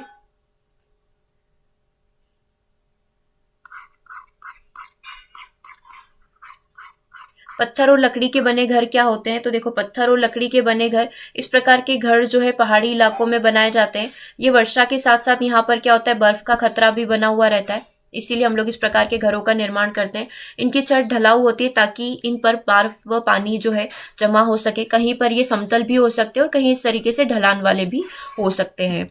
पत्थरों पर चूने की पुताई की जाती है। लद्दाख में ये घर 2 मंजिला होते हैं। नीचे पशुओं के लिए जो है स्थान रखा जाता है, स्पेस रखी जाती है ताकि उन्हें भी ठंड न लगे, वो भी घर के अंदर ही रहे और मनुष्य भी अच्छे से निवास कर पाए अपनी पहली मंजिल के ऊपर। जम्मू कश्मीर और लद्दाख में इस तरीके के घर आपको देखने को मिलेंगे। दोनों ऑप्शन एक साथ नहीं आएंगे, या तो जम्मू कश्मीर आ जाएगा या लद्दाख आ जाएगा। जम्मू कश्मीर आए तो भी आपका यही आंसर होगा और लद्दाख आए तो भी सेम ही आंसर रहेगा। मिट्टी के घरों की बात करें, मिट्टी के घर प्राय गांवों में पाए जाते हैं जहां पर गर्मी बहुत ज्यादा अधिक होती है। इनकी दीवारें काफी ज्यादा मोटी होने के कारण गर्मी अंदर नहीं आ सकती है। इनकी छतें जो होती है नीम व कीकर की लकड़ी से बनाई जाती है ताकि दीमक ना लगे। इनका फर्श गोबर से बनाया जाता है ताकि कीड़े मकोड़े न लगे। यह घर आपको मुख्यतः राजस्थान में देखने को मिल सकते हैं। और भारत के बाहर लकड़ी के मिट्टी के घरों की आप बात करेंगे, ठीक है, तो ये मैक्सिको में देखने को मिलेंगे। ये चिकनी जलोढ़ मिट्टी के बने हुए रहते हैं। ठीक है, और जिस मिट्टी के बनते हैं उसे हम लोग क्या नाम देते हैं? मड नाम देते हैं। देखिए, मड नॉर्मली कीचड़ वाली चीज होती है लेकिन उसे मड बोला जाता है। अगला हाउस बोट की बात करेंगे। इमेज आप यहाँ पर देख रहे हैं, ये हाउस बोट है। ठीक है, अब इसके बारे में थोड़ी सी जानकारी हम लोग यहाँ पर लेंगे। हाउस बोट क्या होते हैं? लकड़ी का घर होता है, पानी पर तैरता रहता है। इस पर लकड़ी की खूबसूरत नक्काशी की जाती है, काफी अच्छे तरीके से डिजाइन किया जाता है ताकि जब कोई भी टूरिस्ट आए तो उसको अट्रैक्टिव ये चीज लगे और वो इसी हाउस बोट में आकर ट्रैवल करे, यात्रा करे। जम्मू कश्मीर में भी मिलेगी और साथ में केरल में भी आपको ये मिलेंगे। ठीक है, छत पर लकड़ी की नक्काशी जो की जाती है, जो लकड़ी से डिजाइन बनाई जाती है, उसे हम लोग क्या बोलते हैं? उसे हम लोग यहाँ पर खत्म बंद बोलते हैं। अगला बात करेंगे डोंगे की, तो ये नक्काशी रहित हाउस बोट होते हैं। मतलब डोंगे नॉर्मली हम लोग बोले कि एक निवास स्थान हम लोग बोल सकते हैं जहां पर स्थानीय लोग निवास करते हैं अपने जीवन यापन के लिए। इसमें अलग अलग कमरे होते हैं और ये कहाँ पर मिलेंगे आपको? डोंगे जम्मू कश्मीर में देखने को मिलेंगे। नॉर्मली जब लोग मछली पालन वगैरह करते हैं तो उन्हें पूरा दिन भर वहीं निवास करना होता है, तो वो इस तरीके से डोंगे का ही निर्माण कर लेते हैं। आगे हम लोग बात करें टेंट से बने हुए घर की। ये एक प्रकार का अस्थायी आवास होता है। यह अलग अलग शहरों में अलग अलग चीजों से बना होता है। लद्दाख की चांगपा जनजाति याक के बालों की पत्तियों से टेंट बनाती है जिसे रोबो कहते हैं। ठीक है, ये क्वेश्चन भी आपसे पूछा हुआ है कि लद्दाख की जो चांगपा जनजाति याक जो होता है उसकी पत्तियों से टेंट का निर्माण करती है, उसे क्या कहा जाता है? उसे रेबो कहा जाता है। तो ये टेंट से बने हुए घर हो गए। नॉर्मल ये प्लास्टिक के भी हो सकते हैं, लेकिन पर्टिकुलर ये चीज आपको यहाँ पर ध्यान रखनी है। और एक प्रकार का कौन सा आवास है? ये टेम्परेरी आवास है। चलिए आगे हम लोग बात करेंगे हवेली और महल की। इनका निर्माण राजा महाराजा अमीर लोगों के द्वारा किया जाता था। ठीक है, ये देखने में काफी बड़े और अधिक सुंदर होते हैं। दरवाजों व छत पर सुंदर नक्काशी यहाँ पर की जाती है और इनमें लकड़ी व पत्थरों का अधिक प्रयोग किया जाता है। ये घर आप देख सकते हैं, महल है ये। यूर्त की बात करें तो किर्गिज जाति के ग्रीष्मकालीन आवास होते हैं और ये किसके बने हुए रहते हैं? चमड़े के बने हुए रहते हैं। ये इस प्रकार का इनका आवास है यूर्त का, है ना। ये चमड़े के बने हुए और ग्रीष्मकालीन गर्मी के समय में वो इसके अंदर निवास करते हैं। अब अर्श की बात करें तो भारत की नीलगिरी पहाड़ियों में निवास करने वाली आदिम जाति के लंबे बड़े ढोल आकृति के ये घर होते हैं। बिल्कुल इस तरीके के ढोल के शेप में उनके घर होते हैं, काफी डिफरेंट होते हैं वो। और कहाँ पर देखने को मिलेंगे? नीलगिरी की पहाड़ियों में आपको इस प्रकार के घर देखने को मिल सकते हैं। और ये जो पिक्चर आप देख पा रहे हैं, ये बुशमैन जाति के आवास का है। अफ्रीकी महाद्वीप के जो कालाहारी मरुस्थल की आखेटिक जनजाति बुशमेती, जो बुशमैन जाति है, इसके स्थायी मकान ये लोग नहीं बनाते हैं। ये क्या करते हैं? इस प्रकार से टेम्परेरी अपने चारे वगैरह से इस तरीके की झोपड़ियां बनाते हैं, शिकार वगैरह करते हैं। और जब तक शिकार वगैरह इनका खत्म हो जाता है, कुछ दिन इनको ऐसा लगता है कि अब यहाँ पर शिकार नहीं मिलेगा, तो ये लोग क्या कर जाते हैं? ये लोग फिर वहां से पलायन कर जाते हैं। तो ये किसकी बात हो गई? हमारे बुशमैन जाति की यहाँ पर बात हो गई। ओके, ये जानवरों मौसम से बचने के लिए गुफाओं, टेंट व झोपड़ियों में निवास करते हैं। चलिए आगे हम लोग यहाँ पर बढ़ेंगे, अगले पॉइंट की बात करेंगे। अगला है पिग्मी जाति। तो ये पिग्मी जाति क्या है? अपना कभी भी स्थायी आवास नहीं बनाती है। ये भी अपने जीवन यापन के लिए शिकार पर आश्रित होते हैं। जंगली जानवरों से खतरे के कारण ये अपनी झोपड़ियां वृक्षों पर बनाते हैं, क्योंकि ये भी पूरा जंगलों में ही रहते हैं। तो ये पेड़ के ऊपर ही अपनी झोपड़ियां बनाकर रहते हैं। इनकी झोपड़ियां मधुमक्खी की छत्ते की भांति गोल पाई जाती है, क्योंकि देखो इन्होंने नॉर्मल घर वगैरह नहीं देखे, तो जिस तरीके का इन्होंने जंगलों में लोगों के मतलब एनिमल्स के घर बनाने का जो तरीका होगा, उसी के बेसिस पर ये अपना घर बनाते हैं। पेड़ों के ऊपर ही झोपड़ियां बनाकर गोल गोल इस तरीके से ये निवास करते हैं। ओके, तो ये हमारा घरों से रिलेटेड सारी जानकारी हो गई कि किस किस प्रकार के घर पाए जाते हैं। अब थोड़ा सा हम लोग यहाँ पर बहुलक, संश्लेषित पॉलीमर वगैरह के बारे में देख लेते हैं कि ये चीजें क्या होती है।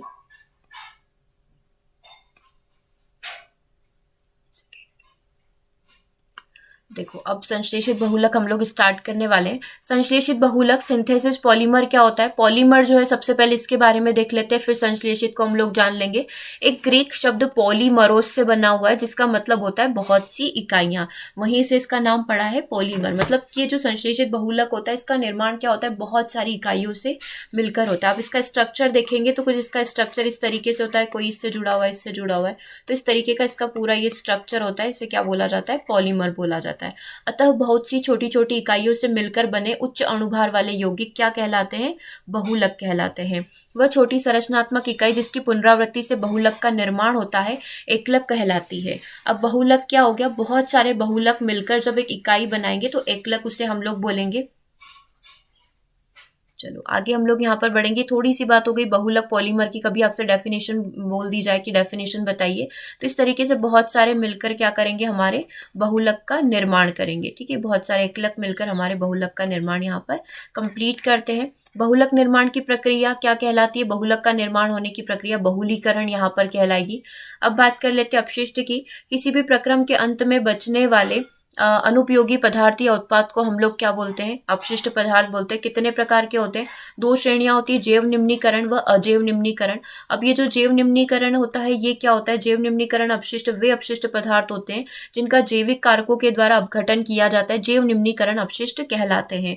लाइक घरेलू जैविक कचरा हो गया, कृषि व चिकित्सकीय जैविक अपशिष्ट हो गए, फसलों के बचे भाग हो गए, रुई हो गई, पट्टियां हो गई, मांस के टुकड़े हो गए, ये सारे किसके अंदर आते हैं?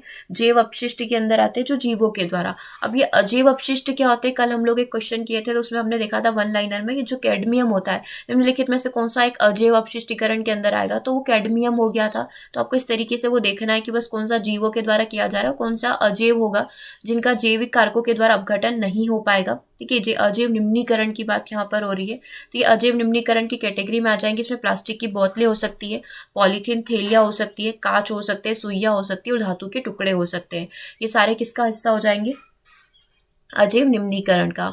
अब अपशिष्ट के दुष्प्रभाव क्या क्या हो सकते हैं? अपशिष्ट आज भारत की ही नहीं बल्कि वैश्विक समस्या बन चुका है। प्रतिदिन नगरों, छोटे नगरों और गांवों से अधिक मात्रा में कूड़ा करकट निकलता है। यह कूड़ा बीमारियां फैलाता है तथा नगरों के सौंदर्य को बिगाड़ता भी है। तो ये अपशिष्ट के बारे में बात हो गई।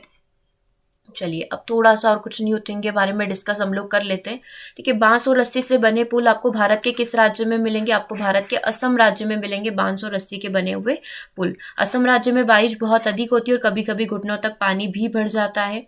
आगे बात करते हैं ट्रॉली, ये आपको कहाँ पर मिलेगी? यह एक लकड़ी का बना हुआ झूला होता है जो लोहे की रस्सी पर लगी होती है और पुली की मदद से इस रस्सी पर सरकता रहता है। 4 बच्चे इसके साथ एक साथ बैठकर इसमें ट्रैवल कर सकते हैं।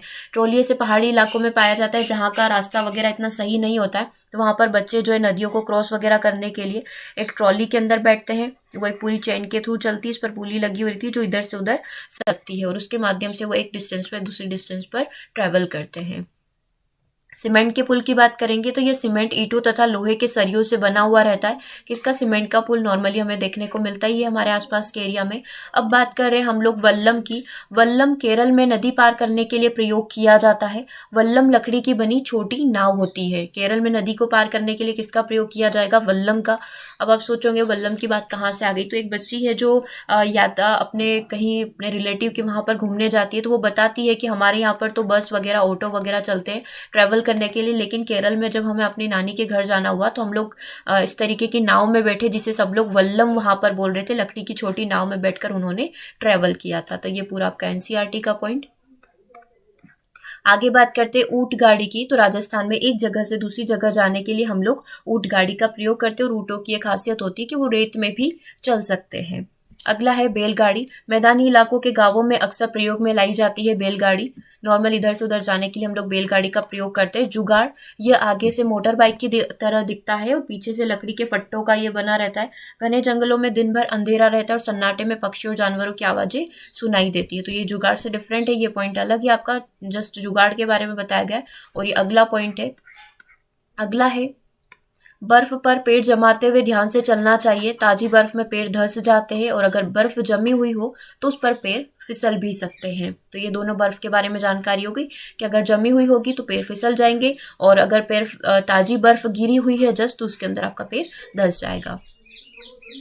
आगे पॉइंट की बात हम लोग यहाँ पर करेंगे। अगला पॉइंट है उत्तराखंड में उबड़ खाबड़ पथरीले रास्ते पाए जाते हैं। क्योंकि देखो एक ऐसी सिचुएशन है, एक ऐसी कहानी वहां पर बताई गई थी बच्चों के अंदर थोड़ी संवेदनशीलता लाने के लिए कि एक बच्ची जो है उसके पैर नहीं थे तो वो अपने स्कूल नहीं जा पाती थी। तो फिर वहाँ के स्कूल के उसके फ्रेंड्स, स्कूल के टीचर्स वगैरह ने मिलकर पूरा रास्ता उसके लिए सही करवाया था। तो एनसीईआरटी ऐसा ही है कि बच्चों को कहानी के माध्यम से संवेदनशील भी बना देती है और साथ में उन्हें नई चीजें लर्न भी करवा देती है। देखो पक्षियों के कान दिखते नहीं है लेकिन उनके सिर के दोनों तरफ छोटे छोटे छेद होते हैं या पंखों से ढके रहते हैं और इसी से पक्षियों को सुनने में मदद मिलती है। छिपकली के भी छोटे छोटे छेद जैसे कान होते हैं जो बहुत ध्यान से देखने पर आपको दिखाई देंगे। मगरमच्छ के भी छोटे छोटे छेद जैसे कान होते हैं लेकिन आसानी से दिखाई नहीं देंगे। जानवरों की खाल पर डिजाइन उनके शरीर पर बाल होने के कारण होती है। अगले पॉइंट की बात करेंगे। एक हाथी जो है, एक बड़ा हाथी एक दिन में 100 किलो से ज्यादा पत्ते और झाड़ियां खा लेता है। हाथी बहुत कम आराम करता है, केवल एक दिन में वो 2 से 4 घंटे ही सोता है। जस्ट स्लोथ का अपोजिट हम लोग इसको बोल सकते हैं। हाथी को पानी और कीचड़ में खेलना बहुत पसंद होता है, इससे उनके शरीर को ठंडक मिलती है। हाथी के कान पंख जैसे होते हैं। गर्मी लगने पर वो अपने कान हिलाकर हवा कर कर थोड़ा ठंडक महसूस करते हैं। 3 महीने के हाथी का वजन 200 किलोग्राम के आसपास होता है। अब झुंड की बात कर ले, समूह की बात कर ले, तो हाथी के झुंड में केवल हथीनियां और बच्चे ही रहते हैं। झुंड की सबसे बुजुर्ग हथीनी जो होती है वो पूरे उस झुंड की नेता होती है, उसका नेतृत्व करती है पूरे ग्रुप का। हाथी के एक झुंड में 10 से 12 हथीनी और बच्चे होते हैं। 14 से 15 साल तक हाथी झुंड में रहते हैं, उसके बाद वो उस झुंड को, उस ग्रुप को लीव करके चले जाते हैं। हाथी परेशानी आने पर एक दूसरे की मदद करते हैं। अगला है राजस्थान का जोधपुर खेजड़ी गांव। राजस्थान के इस खेजड़ी गांव में खेजड़ी के बहुत सारे वृक्ष पाए जाते हैं। खेजड़ी गांव के लोग पेड़ को काटने के लिए, बचाने के लिए लगभग 300 साल पहले पेड़ों से चिपक कर खड़े हो गए थे। तो ये चिपको आंदोलन काफी ज्यादा प्रसिद्ध हो गया था। आज 300 साल बाद भी यहाँ के जो बिश्नोई लोग, जो जिन्हें बिश्नोई कहा जाता है क्योंकि बिश्नोई समाज के लोग थे, पेड़ों और जानवरों की रक्षा करते थे। रेगिस्तान में होते हुए भी यह इलाका आज भी हरा भरा है। जानवर बिना किसी डर के इधर उधर घूमते, क्योंकि वहाँ के जो लोग हैं, वहाँ का जो समुदाय है, वो पूरा इसकी रक्षा करता है। खेजड़ी क्या है? यह पेड़ रेगिस्तान इलाकों में खूब पाया जाता है और इसे ज्यादा पानी की जरूरत नहीं होती है। इस पेड़ की छाल दवा के काम में आती है और इसकी लकड़ी में कभी भी कीड़ा नहीं लगता है। तभी तो वहां के एक महाराजा थे, उन्होंने इस खेजड़ी जो वृक्ष है इसको काटने का आदेश दिया था, क्योंकि वो अपने महल को इस लकड़ी से बनवाना चाहते थे। पेड़ों की फलियां सब्जी के काम आती है। पत्तियां वहां रहने वाले जानवर खाते हैं और इस पेड़ की छाया में बच्चे खेलते हैं। बात करते हैं अनीता कुशवाहा की। आपका खेल व कार्य से रिलेटेड आ जाएगा।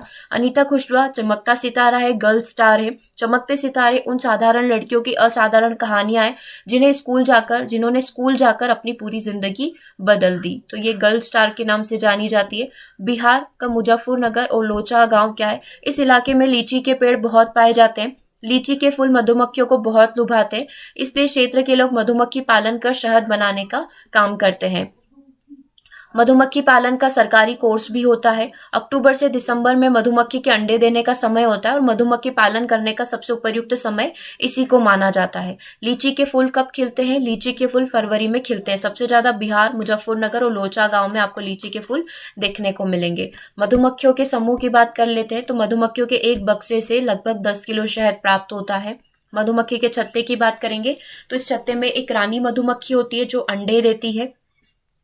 छत्ते में कुछ नर मधुमक्खी भी होती है जो एक काम छोड़कर कोई और काम नहीं करते। इनका काम क्या होता है? सिर्फ बाहर से अरेंज करना, शहद का अरेंजमेंट करना। ठीक है।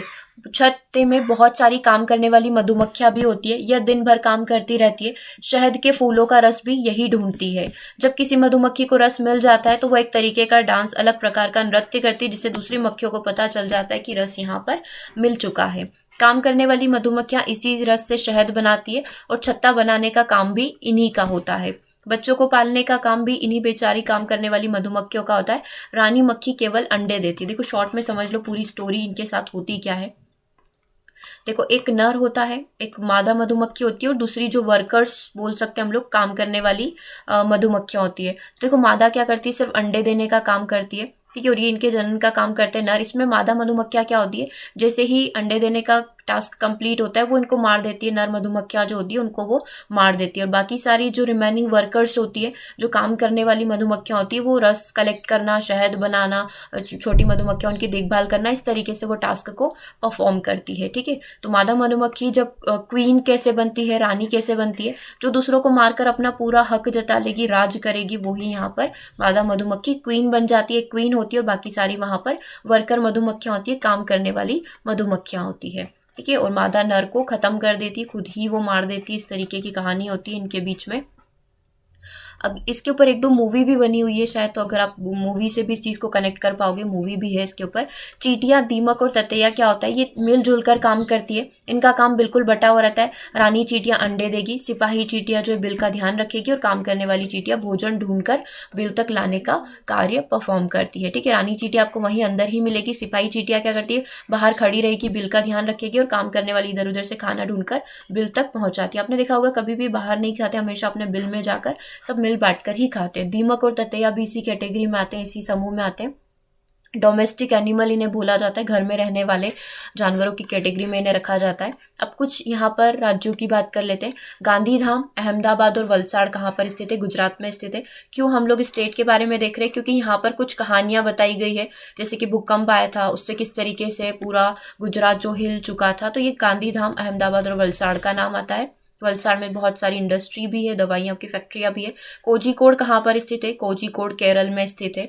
गोवा से केरल तक के लिए रेल के रास्ते में बाणु सुरंग आती है और 2000 पुल के लगभग इसके अंदर आते हैं।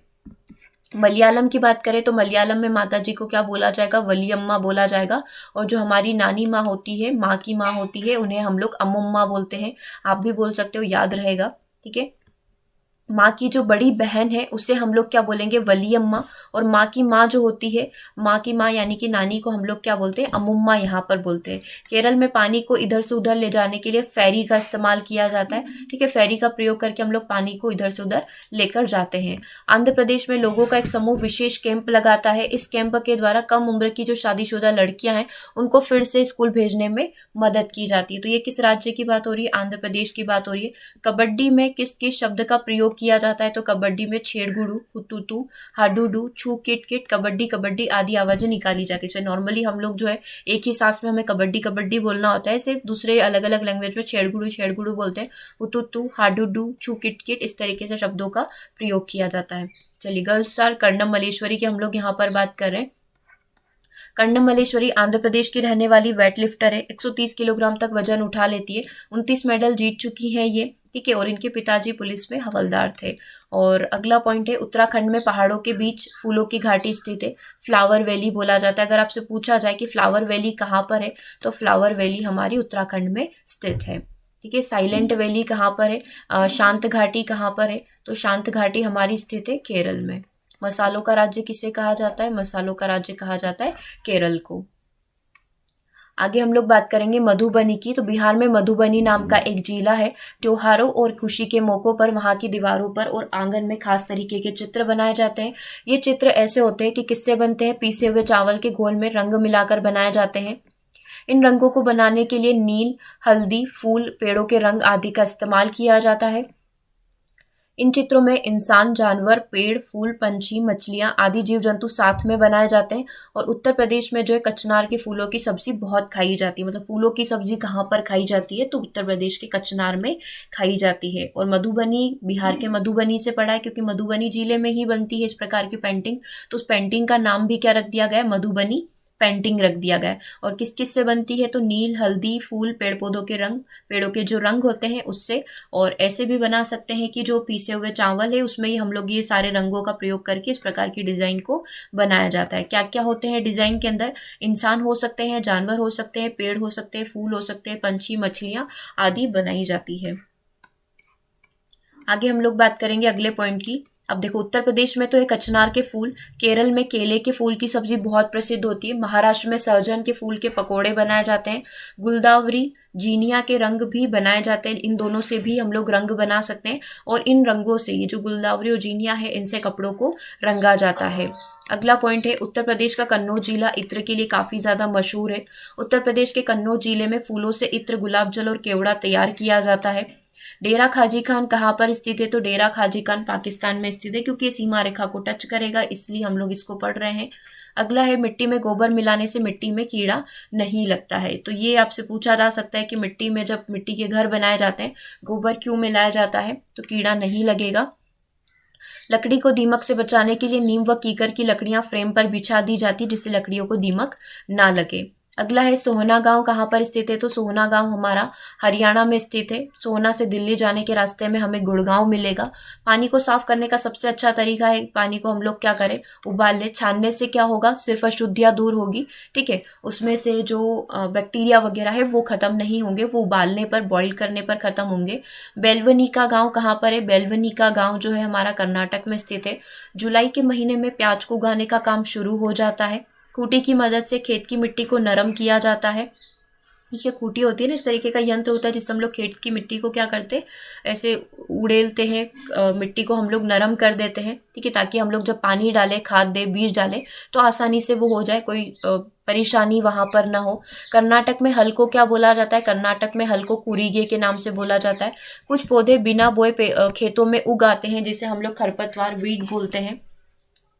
अगला पॉइंट है खरपतवार को खेतों से निकालना जरूरी होता है, नहीं तो सारा खाद पानी खरपतवार ही ले लेते हैं और फसल कम हो जाती है। नॉर्मली आपसे ये पूछा जाता है खरपतवार का नुकसान क्या है, क्योंकि इन्हें पानी भी चाहिए होता है, इन्हें प्रकाश की भी आवश्यकता होती है, इन्हें जगह की भी आवश्यकता होती है। तो जब ये सारी जगह वगैरह कवर कर लेते हैं तो नॉर्मल फसल को सर्वाइव करना बहुत मुश्किल हो जाता है वहां पर, इसीलिए वीड कंट्रोल और खरपतवार नाशी दवाइयों का प्रयोग किया जाता है। अगर प्याज को समय पर न खोदा जाए तो वो जमीन के अंदर ही सड़ जाएगा, क्योंकि प्याज को नमी नहीं चाहिए होती है। एक बार जब वो प्याज उग जाता है तो उसे हम लोग सूखे स्थान पर ही रखते हैं। कर्नाटक में हसिया को इल्गे कहा जाता है, तो आपको ये दोनों चीजें ध्यान रखनी होगी कि कर्नाटक में हल को कुरीगे कहा जाता है और हसिया जो होता है इसको इल्गे यहाँ पर बोला जाता है। अब आपसे बताया गया कि गीजूभाई बधेका कौन है, तो गीजूभाई बधेका गुजरात में रहते हैं और वह बच्चों के लिए मजेदार किस्से कहानियां और पत्र लिखते हैं। इससे वो बच्चों को पर्यावरण को लेकर जागरूक बनाने की कोशिश करते हैं। तो ये कहाँ के हैं, ये गुजरात के हैं। अब थोड़ी सी पक्षियों के बारे में भी जानकारी देख लेंगे। कलचीड़ी कौन है, कलचीड़ी को इंडियन रॉबिन के नाम से जाना जाता है। कलचीड़ी के घोंसले में पौधे की नाजुक टहनी, जड़े, ऊन, बाल, रुई सब बिछा दिया जाता है। कलचीड़ी की चोंच अंदर से लाल होती है। कलचीड़ी छोटे छोटे कीड़े खाती है। ये कलचीड़ी की बात होगी। देन हम लोग बात करें कौवे की, तो ये घोंसले के अंदर लोहे के तार और लकड़ी की शाखाएं जैसी चीजें भी होती है। किसके, कौवे के घोंसले के अंदर। कोयल जो है अपना घोंसला नहीं बनाती है, वो कौवे के घोंसले में ही अंडे दे देती है। कौवा अपने घंटों के साथ साथ कोयल के अंडे को भी सेता है। जब अंडे से कोयल बाहर आ जाती है तो वो उड़ जाती है, ठीक है। और कभी कभी कोयल जो है कौवे के अंडों को फेंक देती है और अपने अंडे रख देती है। अगर वो शातिर हुई तो वो ऐसा टास्क भी कर सकती है। कौवा जो है पेड़ की सबसे ऊंची डाल पर अपना घोंसला बनाता है। फाख्ता की बात करें तो फाख्ता कहाँ पर निवास करता है, फाख्ता जो है कैक्टस के कांटों के बीच या मेहंदी के पेड़ के बीच में अपने घोंसले बनाता है। मतलब कांटेदार बनाना इसे पसंद होता है, कांटेदार झाड़ियों के बीच में। गोरैया जो होती है अलमारी के ऊपर, आईने के पीछे, हमारे घर में जहां पर भी उसको जगह दिखेगी वहां पर वो घोंसला बना सकती है, ठीक है। इसका ऐसे कोई स्पेसिफिक नहीं है कि मैं पेड़ पर ही बनाऊंगी। अगला है कबूतर, पुराने मकान या खंडर में अपना घोंसला बना लेते हैं। बसंत गोरी की बात करें तो ये गर्मियों के पेड़ों में टुक टुक करती रहती, इस तरीके की आपको थोड़ी साउंड आता रहता होगा, और पेड़ के तने में गहरा छेद बनाकर उसमें अपने अंडे देती है। दर्जिन चिड़िया क्या होती है, देखो दर्जी के नाम से इस चिड़िया का नाम दर्जिन चिड़िया रखा गया। अपनी नुकीली चोंच से पत्तों को वो सी लेती है और उसके बीच में बनी थैली को अंडे देने के लिए तैयार करती है। इस प्रकार से थैली नुमा इसका पूरा बोल सकते हैं घोंसला होता है। थैली नुमा इस तरीके से ये घोंसला होता है और इस तरीके से ये पूरा पत्तियों को सी सी कर ही अपने घोंसले का निर्माण करती है। शक्करखोरा क्या होता है, यह किसी छोटे पेड़ या झाड़ी की लटकती डाली पर अपना घोंसले का निर्माण करते हैं। कौन, शक्करखोरा। और क्या क्या इन्फॉर्मेशन है इसके बारे में हम लोग देख लेते हैं। अपना घोंसला बाल, बारीक घास, पतली टहनियाँ, सूखे पत्ते, रुई, पेड़ की छाल के टुकड़े, मकड़ी के जाले और कपड़ों के चिथड़ों से निर्माण करते हैं। कौन, शक्करखोरा। नर विवर पक्षी क्या होते हैं, नर विवर पक्षी अपने अपने घोंसले खुद बनाते हैं। मादा विवर पक्षी नर के बनाए हुए घोंसले को देखती है और उनमें से जो उसे सबसे अच्छा लगेगा वो उसमें अंडे देकर चली जाती है, ठीक है। तो ये डिफरेंट बात होगी। नर और नर क्या करते हैं, घोंसले बनाने का काम करते हैं। मादा विवर पक्षी आती है, फीमेल आती है, वो देखती है हाँ सबसे अच्छा ये है, तो उसमें जाकर वो अंडे दे देती है, ठीक है। आगे बात करते हैं पक्षी। पक्षी केवल अंडे देने के लिए घोंसला बनाते हैं। जब अंडों से बच्चे निकल जाते हैं तो वो उस घोंसले को छोड़कर चले जाते हैं। घोंसला छोड़कर पक्षी अलग अलग जगह पर चले जाते हैं, जैसे पेड़, जमीन, पानी में, जहां पर भी उनके खाने पीने की व्यवस्था हो वो वहां पर अपना देख लेते हैं। गाय के बारे में बात करेंगे। गाय के आगे के दांत पत्तों को काटने के लिए छोटे होते हैं, घास चबाने के लिए वो पीछे के बाद जो बड़े और चपटे दांत होते हैं उसका प्रयोग करते हैं। बिल्ली के दांतों की बात करेंगे तो बिल्ली के दांत नुकीले होते हैं जो मांस को फाड़ने और काटने में काम आते हैं। सांप के दांतों की बात करेंगे तो ये भी नुकीले होते हैं, पर वो अपने शिकार को चबाकर नहीं खाते बल्कि पूरा का पूरा निगल जाते हैं, ठीक है। नुकीले दांत जहरीले होते हैं जो दूसरों में जहर फैलाने में काम आते हैं। गिलहरी के दांतों की बात करेंगे, हमेशा बढ़ते रहते हैं क्योंकि गिलहरी के दांत काटने और कुतरने के कारण हमेशा घिसते रहते हैं। तो इनके दांत हमेशा बढ़ते रहते हैं और ये क्या करती है, कुतरने और काटने के कारण ये हमेशा घिसते रहते हैं, तो वो बढ़ते भी रहेंगे। अगला है पर्यावरण शिक्षा केंद्र कहाँ पर स्थित है, तो पर्यावरण शिक्षा केंद्र हमारा अहमदाबाद में स्थित है। गंदा पानी पीने से दस्त और हैजा जैसी बीमारियां हो सकती है। दस्त या उल्टी में शरीर का बहुत सारा पानी बाहर निकल जाता है, इसलिए पानी की कमी को पूरा करने के लिए थोड़े थोड़े समय में पानी हमें पीते रहना चाहिए। कर्नाटक का जो होलगुंडी गाँव है, बच्चों की पंचायत वहाँ पर लगती है। अब ये कहानी कैसे शुरू हुई थी, कुछ ऐसे शुरू हुई थी कि वहाँ पर पानी की कमी हो गई थी। वहाँ पर पानी जो है पहले एक तालाब वगैरह हुआ करता था, वहां से पूरे कर्नाटक में जो है पानी की सप्लाई होती थी होलगुंडी गांव में। लेकिन जब वो पूरा सूख गया तो पानी की कमी होने लगी, तो वहां के बच्चों ने एक संघ बनाया। वो क्या करता है, वो वहां पर जाता है और उसकी पूरी सफाई करवाता है, लोगों की मदद लेकर उस पूरे को साफ करवाता है। देन वहां से वापस से पानी की सप्लाई आना स्टार्ट हो जाती है। तो इस तरीके से वहां पर बच्चे नए नए आइडियाज को क्रिएट करते रहते हैं। तो भीमा संघ बच्चों की पंचायत है, जो कि कहाँ पर स्थित है, होलगुंडी गांव में। होलगुंडी गांव कहाँ पर स्थित है, कर्नाटक में स्थित है, राइट। नलमंडा कहाँ पर स्थित है, आंध्र प्रदेश में स्थित है। बाजार गांव कहाँ पर स्थित है, महाराष्ट्र में स्थित है। आगे घास, थोड़े पौधों के बारे में बात करेंगे। घास की जड़ें बहुत मजबूत होती है, इन्हें खुरपी से खोदकर ही निकाला जा सकता है। घास का पौधा जितना जमीन के ऊपर होता है उससे कहीं ज्यादा वो जमीन के अंदर फैला हुआ रहता है, क्योंकि दिखता तो ये जमीन के ऊपर बहुत छोटा सा है कि छोटी सी घास उग रही है, लेकिन वो जमीन के अंदर काफी अच्छे तरीके से फैला हुआ रहता है। बरगद के पेड़ की लटकन, उसकी जड़ें होती है, वे टहनियों से निकलती है और बढ़ते बढ़ते जमीन के अंदर चली जाती है। हमने देखा भी बरगद का पेड़ काफी लंबे समय तक भी चलता है, हजारों वर्षों तक भी चलता रहता है। तो वो क्या होती है, जो पेड़ की लटकन होती है वो उसकी जड़ें होती है। अगर वो जमीन को रीच कर गई ना, तो वो वहां से भी उसको पानी, मिट्टी और जो जितनी भी चीजें होती है, पोषण वगैरह मिलना स्टार्ट हो जाएगा। इसे हम लोग कायिक प्रवर्धन बोलते हैं, ठीक है, कायिक प्रवर्धन के थ्रू बढ़ता है। बरगद की लटकन वाली जड़ें मजबूत खंभों की तरह पेड़ को सहारा देती है। आप कोई हरा पेड़ नहीं काट सकते, भले ही आपने उसे लगाया हो। पेड़ काटने के खिलाफ कानून है, अतः इसके लिए सरकारी दफ्तर से लिखित में आपको लिखवाना पड़ता है कि आप उस पेड़ को काट रहे हो, तो उसके पीछे का स्पेसिफिक रीजन आपको बताना होगा, चाहे आपने लगाया हो, आप उसके मालिक भी क्यों ना हो। अगला है रेगिस्तानी ओक का पेड़। रेगिस्तानी ओक का पेड़ ऑस्ट्रेलिया के रेगिस्तान में पाया जाता है। इसकी ऊंचाई 11 से 12 फीट के लगभग होती है और इसमें पत्तियां बहुत ही कम पाई जाती है। इस रेगिस्तानी ओक पेड़ की जड़ें 200 से 300 फीट की गहराई तक पाई जाती है, जब तक कि वे पानी तक न पहुंच जाए। मतलब जब तक वो पानी जमीन के अंदर पानी तक नहीं पहुंच जाएगी, वो बढ़ती रहेगी, ठीक है। अब यहाँ पर ये फायदा हो जाता है ऑस्ट्रेलिया के लोगों को, क्योंकि उन्हें पानी की पहले ही कमी होती है, राइट। तो अब वहां पर क्या होगा कि ये क्या करेंगे, इसके तनों में से पानी निकाल निकाल कर पी लेते हैं, क्योंकि इसके तनों में पानी यहाँ पर जमा रहता है। रेगिस्तानी ओक पेड़ के तनों में पानी जमा होता रहता है। जब कभी इस इलाके में पानी की कमी होती है तो वहां के लोग इसके तने के अंदर पतला पाइप डालकर पानी निकाल लेते हैं। अब थोड़ा सा हम लोग यहाँ पर त्योहार की बात कर लेंगे। देखो, त्योहारों के बारे में, बिहू का त्योहार असम में चावल की नई फसल काटने पर मनाया जाता है, ठीक है। बिहू का त्योहार हम लोग मनाते हैं। भेला घर क्या होता है, असम में जो घास और बांस के बने हुए घर होते हैं उन्हें किस नाम से जाना जाता है, भेला घर के नाम से जाना जाता है। उरुक्का क्या होता है, जब बिहू उत्सव मनाया जाता है उसके पहले वाली जो शाम होती है उस शाम को उरुक्का बोला जाता है।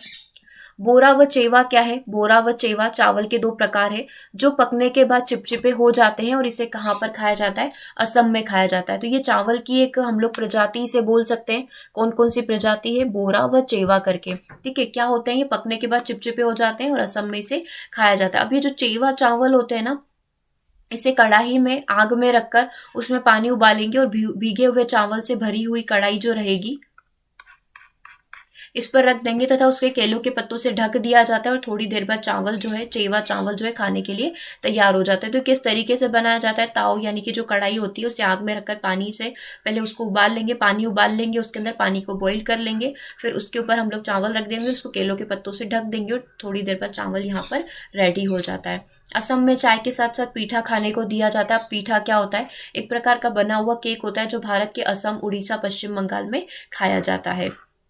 बिहू त्योहार की यदि हम लोग बात कर रहे हैं तो बिहू त्योहार में औरतें पीले रंग के कपड़े पहनती है, लड़कियां जो होती है, गर्ल्स जो होती है, रंग बिरंगी मेखला चादर यहाँ पर वियर करती है। भात शुक्तो क्या होता है, चावल और रस्सेदार सब्जी जो होती है उसे हम लोग भात शुक्तो के नाम से जानते हैं। अब पोचमपल्ली जो है कहाँ पर है, पोचमपल्ली जिला आंध्र प्रदेश में स्थित है। इस प्रदेश में जो अधिकतर लोग बुनकर ही है और इस प्रकार की जो बुनाई जो इनके द्वारा की जाती है उसे पोचमपल्ली बुनाई के नाम से जाना जाता है, ठीक है। इसे भी टैग प्राप्त हुआ है, जीआई टैग। अगला है कुल्लू की शाल, मधुबनी पेंटिंग, असम की सिल्क और कश्मीरी कढ़ाई, ये सारी बहुत प्रसिद्ध है। मधुबनी पेंटिंग हम लोग पढ़े, असम की सिल्क की शॉल होती है, कश्मीर की जो कढ़ाई होती है जो ड्रेसेस वगैरह पे, कुर्तों वगैरह पे की जाती है, शॉल पर की जाती है, और कुल्लू की शॉल यहाँ पर बहुत प्रसिद्ध है। मलयालम में चिट्टियप्पन किसे कहा जाता है, पिता के छोटे भाई को हम लोग चिट्टियप्पन बोलते हैं। और कुंजम्मा किसे बोलते हैं, पिता के जो छोटे भाई की पत्नी होती है उसे हम लोग क्या बोलेंगे, यहाँ पर कुजम्मा बोलेंगे। मतलब नॉर्मली चाचा चाची की यहाँ पर बात हो रही है कि चिट्टियप्पन और कुजम्मा बोला जाता है। केरल क्या है? केरल मसालों का बगीचा के नाम से जाना जाता है केरल राज्य को। लेफ्टिनेंट कमांडर वहीदा प्रिज्म कौन थी? पहली महिला थी जिन्होंने पूरी जो परेड हुई थी उसकी कमान को संभाला था। धन्ना मंडी गांव जो है राजौरी जम्मू कश्मीर में स्थित है। जब परेड होती है तो पीछे 4 टुकड़ियां चलती है और पूरी परेड में 36 निर्देश होते हैं। स्किटपो पुल किसे बोला जाता है? तो स्किटपो पुल लद्दाख का एक गांव है जहां पर ये स्थित है। लद्दाख में माँ को क्या बोला जाता है? माँ को बोला जाता है अमाले, पिता को बोला जाता है अबाले और बाबा को बोला जाता है मेमेले। तो ये थोड़ी जानकारी यहाँ पर हो गई कि किस किस लैंग्वेज में क्या क्या बोला जाता है। अमाले, अब्बाले और बाबा को मेमेले बोला जाता है।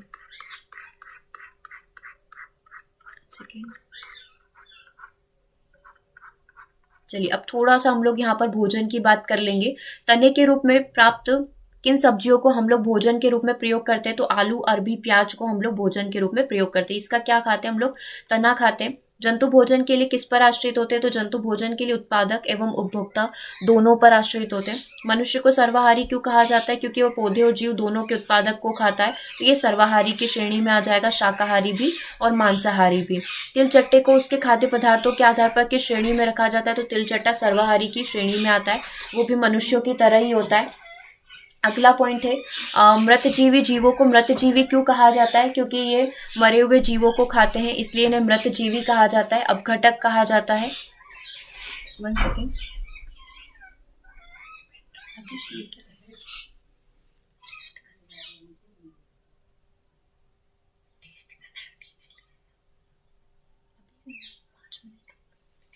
चलिए अगले पॉइंट की हम लोग यहाँ पर बात करेंगे। मनुष्य के शरीर के लिए ऊर्जा का प्रमुख स्रोत क्या है? तो मनुष्य के शरीर के लिए ऊर्जा का प्रमुख स्रोत हमारा कार्बोहाइड्रेट है। ठीक है, नेक्स्ट पॉइंट की बात करते हैं। चावल और गेहूं से प्राप्त स्टार्च का बहुलक है। चावल और गेहूं से प्राप्त स्टार्च हमारी शर्करा का बहुलक है। शर्करा की प्राप्ति हमारे शरीर को इससे होगी।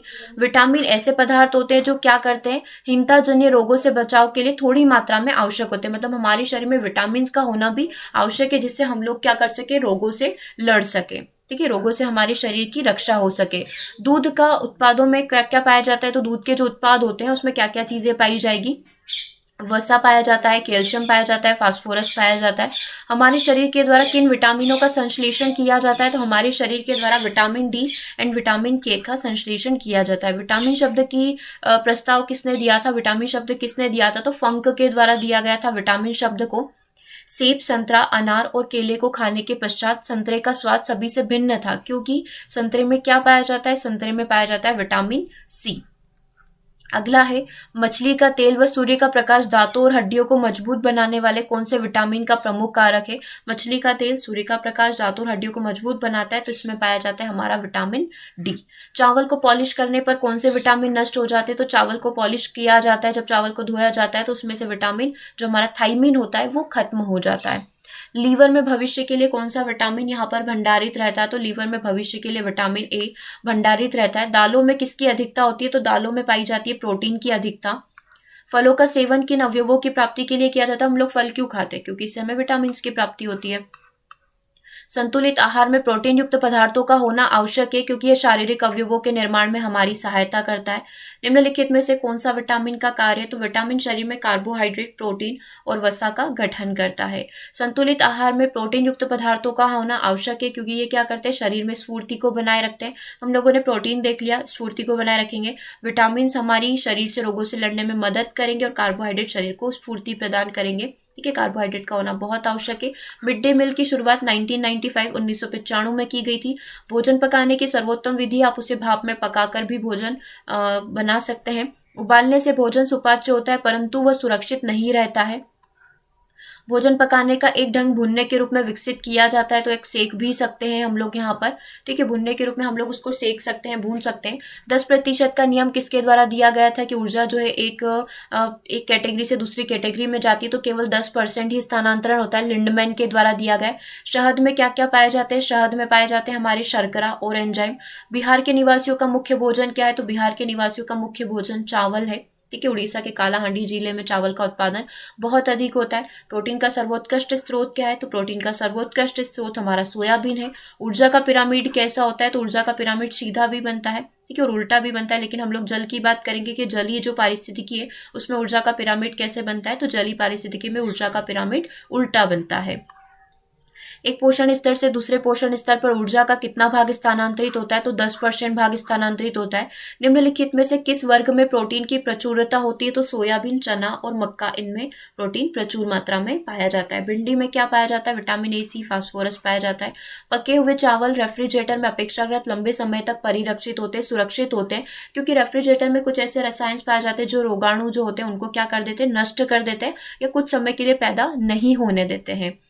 जैविक समुदाय में प्राथमिक उपभोक्ता कौन होते हैं, तो शाकाहारी हमारे प्राथमिक उपभोक्ता होते हैं, राइट। पौधे किस प्रकार से भोजन और ऑक्सीजन प्रदान पौधे किसको भोजन और ऑक्सीजन प्रदान करते हैं, तो जंतुओं को करते हैं, जीव जंतुओं को करते हैं। हमारे आस पड़ोस में पाए जाने वाले अधिकतर पेड़ पौधे की पत्तियां हरी क्यों होती है, क्योंकि उनके अंदर पाए जाने वाले क्लोरोफिल, पर्णहरित के कारण। सब्जी के रूप में प्रयुक्त होने वाला आलू जो है वो क्या है, उसका कौन सा भाग खाया जाता है, तो आलू का तना भाग यहाँ पर खाया जाता है। प्रकाश संश्लेषण क्रिया में पादपों के द्वारा वातावरण में कौन सी गैस अवशोषित की जाती है, तो कार्बन डाइऑक्साइड गैस को अवशोषित किया जाता है।